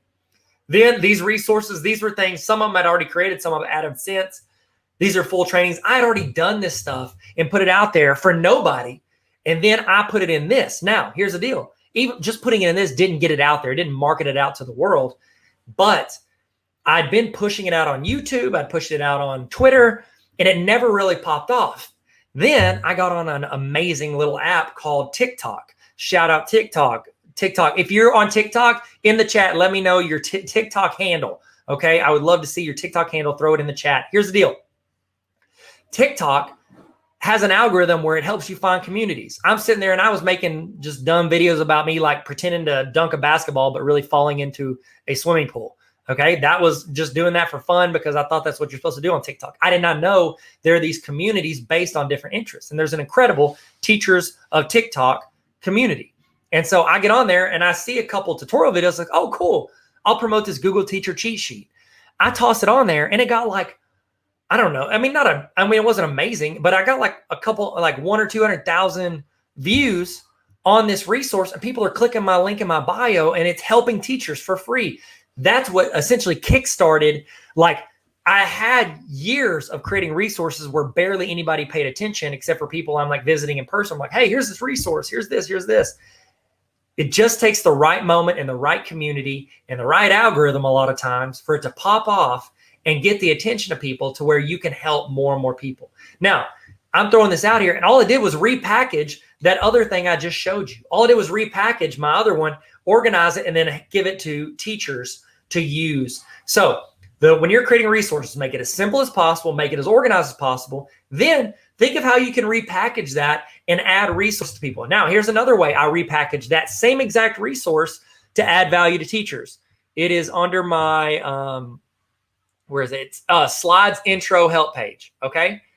So I took those that essentially Google cheat sheet for teachers, or actually I think I took the one, I made a copy of that one and I adjusted some of the links and made it applicable for students. Boom. The first resource, building those videos, took 50 plus hours. Making the teacher cheat sheet took 3 hours one Sunday afternoon. Took 3 or 4 hours. Making the student cheat sheet took like less than an hour. Making the parent one took like 30 minutes. So it's like, as you keep building off of your other resources, you can save a ton of time to where you can go in and make more versions of different resources. Catholic Bahamas School, what's up? It's great to see you guys. I think I get the chance to talk to you guys pretty soon. Thank you for the commitment to building and empower those around you. I really appreciate that. And I'm looking forward to chatting with your teachers, and I hope I can add them value. And I'm working with some of their teachers. They're an awesome community, or the people I'm emailing seem super incredible. So I took that original, those videos, which were just on YouTube. I'm like, oh, let's put them on YouTube. Then I package them on the resource level 1 checklist. Boom, that's a resource. Then I repackaged that in the Google cheat sheet for teachers, students, parents. Then I was like, you know what else would be helpful? Is if that cheat sheet was even more accessible and you actually had that in like every presentation you do for your students, every assignment you give in Google Slides. So what I did was I repackaged it and put it as a slide in Google Slides. Take your resources. When you're building all these resources, think of how you're cross-promoting and doubling up, because what might be super helpful for one group a certain way could help another group another way. It's honestly, it's that whole Google mentality that is like, you know, if you want like, I'm doing a training on Google Slides and you're like, well, how do I make a copy of something? There's like 5 different ways to make a copy of a document in Google Docs. But whenever you go and find these different avenues where you can add these resources, it's okay to make a different version of what you've already got. You don't have to be like, well, I kind of did that already. No, repackage it and use it for somebody else and then apply it to their situation. So that's a thought process. As you're creating resources, think of how you can use those resources and build and not start from scratch every single time. Okay, a good example of that was, I told you people said they wanted a digital interactive notebook. So I went in and I created a digital interactive notebook. Okay, I've got a weekly version and I've got a full semester. Guess what? Once I made the weekly version, then I'm just selecting the week, copy and pasting, and I'm doing it 18 times. That's now a semester. And all I did was add in like a navigation bar. Okay, so you can think of how to duplicate your resources and make different options you can make different options on what people are getting, because some people might want a weekly one. Some people might want a full semester. It took me an extra 10 minutes to make that other version. So why not go ahead and do that? And why not go ahead and do that so that you can have multiple resources for different people and different avenues. Okay. So right here, hey, my dog joined us. That was the door. Sorry about that. So you go in, and the idea for this interactive notebook, I'm sitting here thinking, what is one, it's okay to put like something describing. So at the beginning of most of my resources, I've got like a short letter like, hey, here's a resource. If you would, please subscribe to my stuff on Instagram or TikTok, where I do more tips to help teachers. So it's okay, because you're getting, especially I don't feel bad because I'm giving a free resource. It's okay to be like, hey, here's some more free areas I can add you value. And then down here, I have like an upgrade your resources. So it's like, here's all this free stuff where I can add you plenty of value. But then down here, if you really want to upgrade it, these are some other things you can do. You can buy my book. You can do summer PD, which you're in right now. What's up? You can do the honor roll, all that stuff. So it's okay to put that in there as an option. Now, if they don't want that, they're like, oh, but I got to give this to my students, blah, blah, blah. They can hit delete. Bam, it's deleted. No more slide. That wasn't hard. Okay, so like if people cry about it, guess what? Don't be mad about the free resource that I just gave you. So Chilio, it's Coolio, not Chilio. Coolio's pretty Chilio though, okay? Coolio was by far one of the most underrated rappers in the rap game. Am I right, guys? Am I wrong? Am I right? In the chat, who is your favorite musician from the 90s? Tell me in the chat. I would love to hear it, okay? So the idea with this notebook is that it's essentially an organization tool for teachers to kind of lay out the week for students and then assign it in classroom and make a copy for every single student. So as I'm creating this resource, that is my mindset.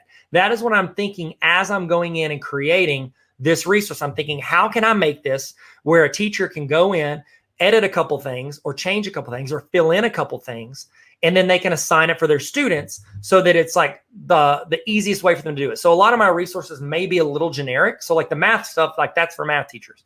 The rest of this stuff, I'm like, how can they apply this to multiple like subject areas or grade levels? Any grade level, I would say, I mean, even as early as kindergarten could use it, because you could give this to parents and show them how their week's going to be laid out. Then look, I made that resource earlier. Guess what? I'm going to put it in this too. Important links, Google Help videos, copy paste, put it in here. Took me a few minutes. I've got that resource, which if you look at the the videos and took me hours to do. Now I've already got it. I'm repackaging it inside of another resource. So always think about how they can overlap. Then I made this little attendance map because we had a lot of people that were like, my students are working virtually. How can they do this? I'm thinking through, well, what would be an easy way for students to clock how they're working and when they're working and put it on there. So I put this in here. Guess what? If a teacher doesn't want it, you delete it. Now, here's the cool thing. If you're like, oh no, you deleted it. When you build these, especially in Google Slides, when you're building these resources and these templates and these master slides, actually, I think they call it Theme Builder now. When you're in Theme Builder and you're building all these slides, you're adding to your repertoire of it. So like this right here, if I click this drop down, it's going to have all of these templates from, like, a lot of these aren't in this. They're from different resources I've made that now overlap into this theme. Okay. They would go in, they could put the week number. They put the week at a glance. I wanted them to be able to say this for their students. And then they have it to where they can list out stuff. They can leave it blank for students to fill in. And also, whenever you're making these resources, think through like, okay, if I give this to a teacher and then a teacher assigns it to students, what is going to get lost in translation? And I made these boxes to where you can click them. You can click, like I've got like an invisible box over this. And then when you do something on the to-do list, you can click this and it fills in the box. I thought, you know what? There's a good chance this is not going to be translated to students from the teachers I'm giving this to. So what I did was I put instructions with a link to a video tutorial over here on the left explaining how they can fill in the checklist. So students now teachers don't have to explain it to their students. I'm bypassing that and I'm doing it to where they can just go in and be like, okay, I can read this and I know what I'm doing with this resource. And then I do Monday through Friday. And then I end the week. I tossed in a Cornell Notes and a blank notes page. Like I wasn't even planning on doing a Cornell Notes page. And I was like, you know what? Let me look up what a template looks like for that, because I'd never used Cornell Notes in my life as a student or teacher. And so I went in and made that resource. This one took me, this honestly didn't take that long. I think I made this little theme in like 20 minutes. So now I've got that. I can add that to anything I want. It's in my repertoire. Big wins from the week. This is a way for the students to reflect. Now, I started with this. This was the first. This took a while, for real. I actually started with the semester one. It took a long time because I made like a navigation bar and all this stuff. Now, this took a while to make. However, then whenever I decided, you know what, I want to make another journal, guess what? I've already got the background templates. I've got the intro pages. I've got the help slides. I've got all that stuff. All I did was make a copy of that template. And then I went in and made, let's see, what's one that I made a copy of? Let's see, you could do the daily student reflection journal. I was like, that's a cool journal. What's a journal teachers could do at the beginning of any class to where they could go in and they could build a copy of this, okay? So we go in, hit make a copy. I made a copy of that other one. I rolled in and then I went and made, I was able to make this journal just by adding different things into that. So I'm waiting on it to load up. Load up. Load up. While that's loading, in the chat. Oh, wow. Am I glitching? Are we better? Okay, I'm better. Sorry, it was loading up, so it was taking a hot minute. Now, did I have to make this slide again? No, because when I made a copy, that was already there. I think I adjusted a little bit, but not much. Boom, important links. Guess what? Already made that. Copy's in there. Made that. Copy in there. Navigation. I'd made it in the previous one for the full semester. Boom, it's in here as well. They can click and it jumps to whatever slide they want. Then I went in, made the page, and I went in and created this. And I was able to copy paste, put all this stuff in there, and I made a daily student reflection journal. Think through the process of what I've already created and how can I go in and use this resource as another resource, like as the basis for another resource. Okay, so that's how it went from all that to this one to another one. And then this is kind of like this is my big one. So I was already making these like quote of the day bell ringers where people could just go grab a YouTube video, toss it in Google Classroom, and then just assign it for their students to create discussion and all this stuff. And I made like all these videos, took a ton of time and all this, whatever, who cares? Blah, blah, blah, Tyler. So I made all these videos. And then I thought to myself, I've already got kind of a template for the Notebook. Great movie, by the way. Have anybody ever seen The Notebook? So I've got my template for my digital interactive notebook. I've got all these bell ringers. I bet I can make another resource. So I made a quote of the day template, like a notebook for a full semester where people could have students just go into this for their bell ringers every single day. Think through how you can adapt and reuse and do all of these resources that you're creating. Think through, how can I go in? How can I take what I've already done and spend time on? And how can I package that to help either students or teachers? So it's loading up. While it's loading up, what is the next resource you want to make, either for yourself or for other educators? What is the next resource you want to make? Okay, sweet. Now, if you'll notice right here, I took this one step further. In that last video, I was like, I put the instructions over here on the side. I've got that in here as well. But then I thought, I have a teacher that wants to use this, and then they have to re-explain my mindset for creating this. So I just went in and made a video that teachers can show students, telling them exactly how to use this notebook. So here's a YouTube video that they can just hand to their students on how to do this. Again, made the copy, didn't start from scratch, used the notebook, adjusted a little bit of my navigation bar right here. See, it's clicking, loading up. Then I made like a little completion checklist right here. Then what I did was I made a little template and I went in and imported the videos that I already had on YouTube. I already had this list on my bell ringer side of my website. Then I'm just really attaching them into a notebook. This took a few hours one Sunday afternoon. Actually, it took more than a few hours. It took a little while to do this. So I'm taking all these videos I spent a lot of time on. I've taken the notebook I spent a lot of time on, overlapping them and making another resource. It's quote of the day. So I've got a different video every day where students can go in and they can do this notebook. That's the idea behind some of this stuff. Think through, how can I reuse resources that I've already got? Okay, so for sake of time, I'm going to go through and I'm going to kind of rapid fire some of these things. So if you want to go back and find these, you can. They're at tarveracademy.com/resources. If you want to, hey, what's up? Saw somebody in the chat. How you doing? If you want the walkthroughs and stuff, have your school like reimburse you and you join the Tarver Academy Honor Roll. That's what I recommend. Okay, but it's up to you. Follow your heart. Okay, so real quick, if you want to go to tarveracademy.com/resources. We've already talked about those. Now I'm going to walk through these in case these can help you either as a starting point for what you're creating, or maybe they just help you in your class. Okay. Here's some lesson plans. I've got some basic ones, and then we're going to actually build this one, this high school lesson plan. We're building that at the end of these, like the last session after Nadine's done. I'm going to build this with you in Canva and then in Google Slides. Quote of the day, bell ringers. That's the bell ringer. And then here it is in the template built into the notebook, combination of the bell ringers and the notebook. You've got the movie. I wrote you every day for a year. In the chat, what is your favorite line from the notebook?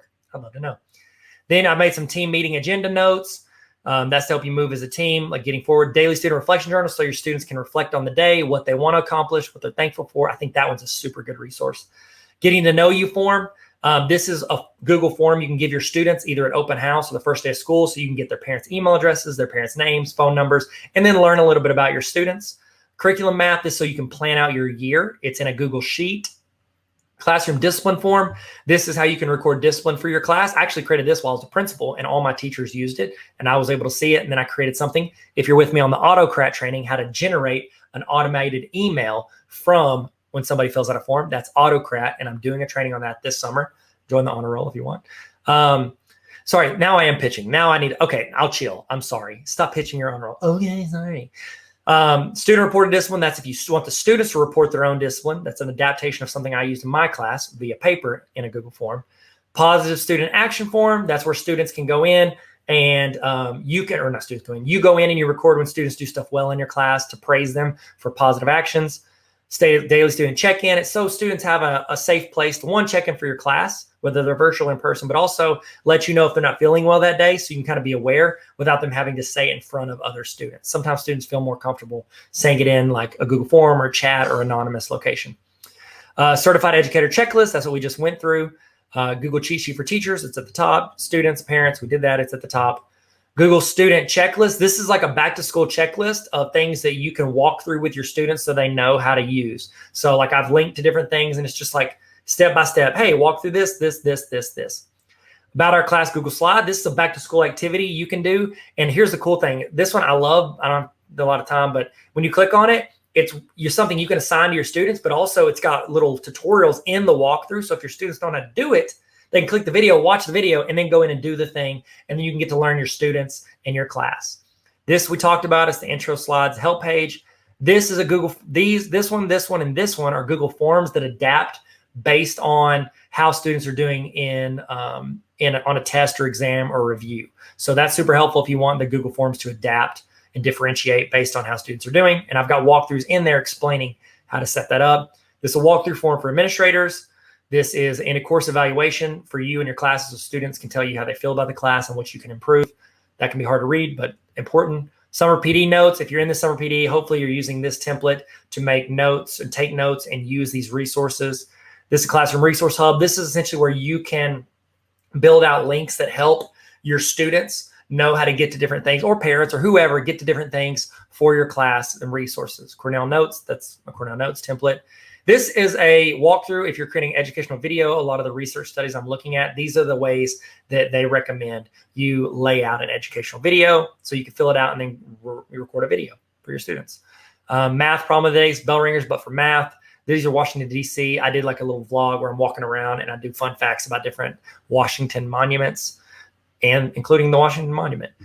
This email templates where you can automate, or you can have automatic templates for discipline or truancy or zeros on assignments. These are templates for that you can import into your Google or in your Gmail. This is how to create, is a classroom app template to create a classroom app, which we did in our Canva tutorial. And then here is the resource spreadsheet. And then this is a series I did, kind of like Bill Nye, but a lot not as good. And it's a resource to help your students be successful in the classroom and in remote learning. So there we go. That's a quick run through. That's my session. I'm going to stop talking because, man, that's a lot of Tyler to listen to. And we're going to hear someone much more lovely and talented. We're going to listen to Nadine Gilkison, and she is fantastic. And I would really appreciate if you went in and found her on social media. You need to follow her because she gives a ton of resources for teachers. And so I highly recommend you go follow her, check her out, and get some of the resources from her. She's about to show you some stuff on how to create meaningful resources. And then after she's done, we're actually going to walk through creating that lesson plan, starting with Canva and rolling into Google Slides. So thank you guys for joining us today. Hope you enjoyed today's sessions. Hope you learned something. Hope you got something out of the very least, whether you're going to create resources for free or for sale. I hope that you got an idea of what that entails and some thoughts to make more resources even better for other educators. Thank you guys so much. Y'all be good. We did it. We did it. We learned something. Did you learn something today?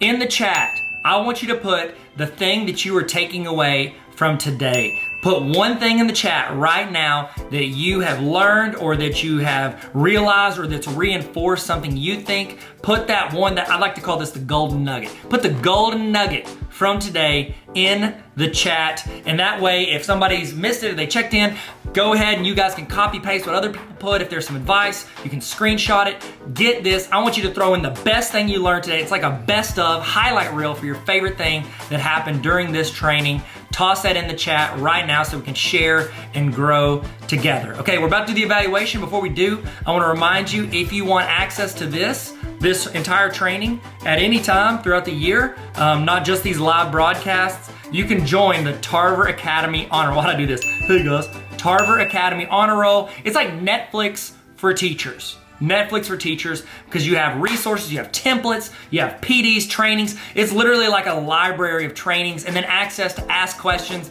to request resources that I build and send out to teachers all around the world. So tarveracademy.com/honor roll if you want to join the greatest community on the planet. And I'm not biased at all. I mean, all of us, you're on the honor roll. You want to be on the honor roll? Sick. Let's all be on the honor roll. And I'm a dean, so keep me on the dean's list. Hey, that works. Okay. All right. Now it's time for your evaluation. I'd love to get your thoughts on what you thought for this, but also I'm going to send you a certificate saying that you sat through this training. You put in the time. You wanted to learn. You wanted to grow. You wanted to get better. This is going to be a certificate that I'm going to email to you. What I need you to do is I need you to go to the link on the screen or hover over the QR code with your phone. Get your phone out, hover over it. It's going to ask you a few questions. If you don't get this, it means that you put your email address in wrong. Make sure, please do not rush this. Type your email address in correctly. Please, I'm begging you, because if not, you're gonna email me, I never got my certificate. It's because your email address is wrong. Type in your email address correctly, fill it out, fill out your name, make sure you capitalize, make it look good, because it's gonna fill into the certificate from this. So I need you to put this in correctly, please. Okay, go there, we're gonna walk you through it. Go into this, click on the link, or you can't click on the link because it's on a video. Type in the link on your computer or type it in on your phone or whatever device you have. Scan the QR code, fill it out. I'm gonna send you a certificate with a timestamp on it saying what time you ended. You have proof from earlier if you sent in to the other link of what time you started. And then you also got your notes and all the stuff you've learned, your screenshots, all of that to show your administrator or whoever, your spouse, you show your friends, show people on the streets, all the learning that you did. You can frame that certificate. I think we're all getting framed. You get a frame, I'm getting framed. I'm gonna put it up on my shelf. I got too much stuff on my shelf already. So look at this, Lonzo Ball rookie card. If you got any, by the way, you got any basketball cards you wanna sell, hit me up. I've been slightly obsessed with basketball cards, and I apologize for bringing it up. Look at this, this is all Lonzo Ball. Lonzo Ball, he's the GOAT. Everybody says it. Who's in the chat? Who is your favorite basketball player of all time? I'd love to know. If it was Lonzo Ball, it's quite the coincidence because I had it sitting on my desk. If not, it's probably this guy. Probably this guy right here. See that guy? That's Michael Jordan. No big deal. It's whatever. Don't like to brag about it. It's not that expensive, that card. But if you got any cards you want to sell, holler at me. I don't know why I said that. I'm just stalling so you guys can fill out your evaluation. All right. Y'all feel good? I'm gonna leave this on the screen for you for a little while in case you had to step out for a second. I'm gonna leave this up. Thank you again so much for your attention and your time and everything that you put into learning and growing with us today. I'm Tyler, this is Tarver Academy. Let's learn and have fun. See you guys later.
you.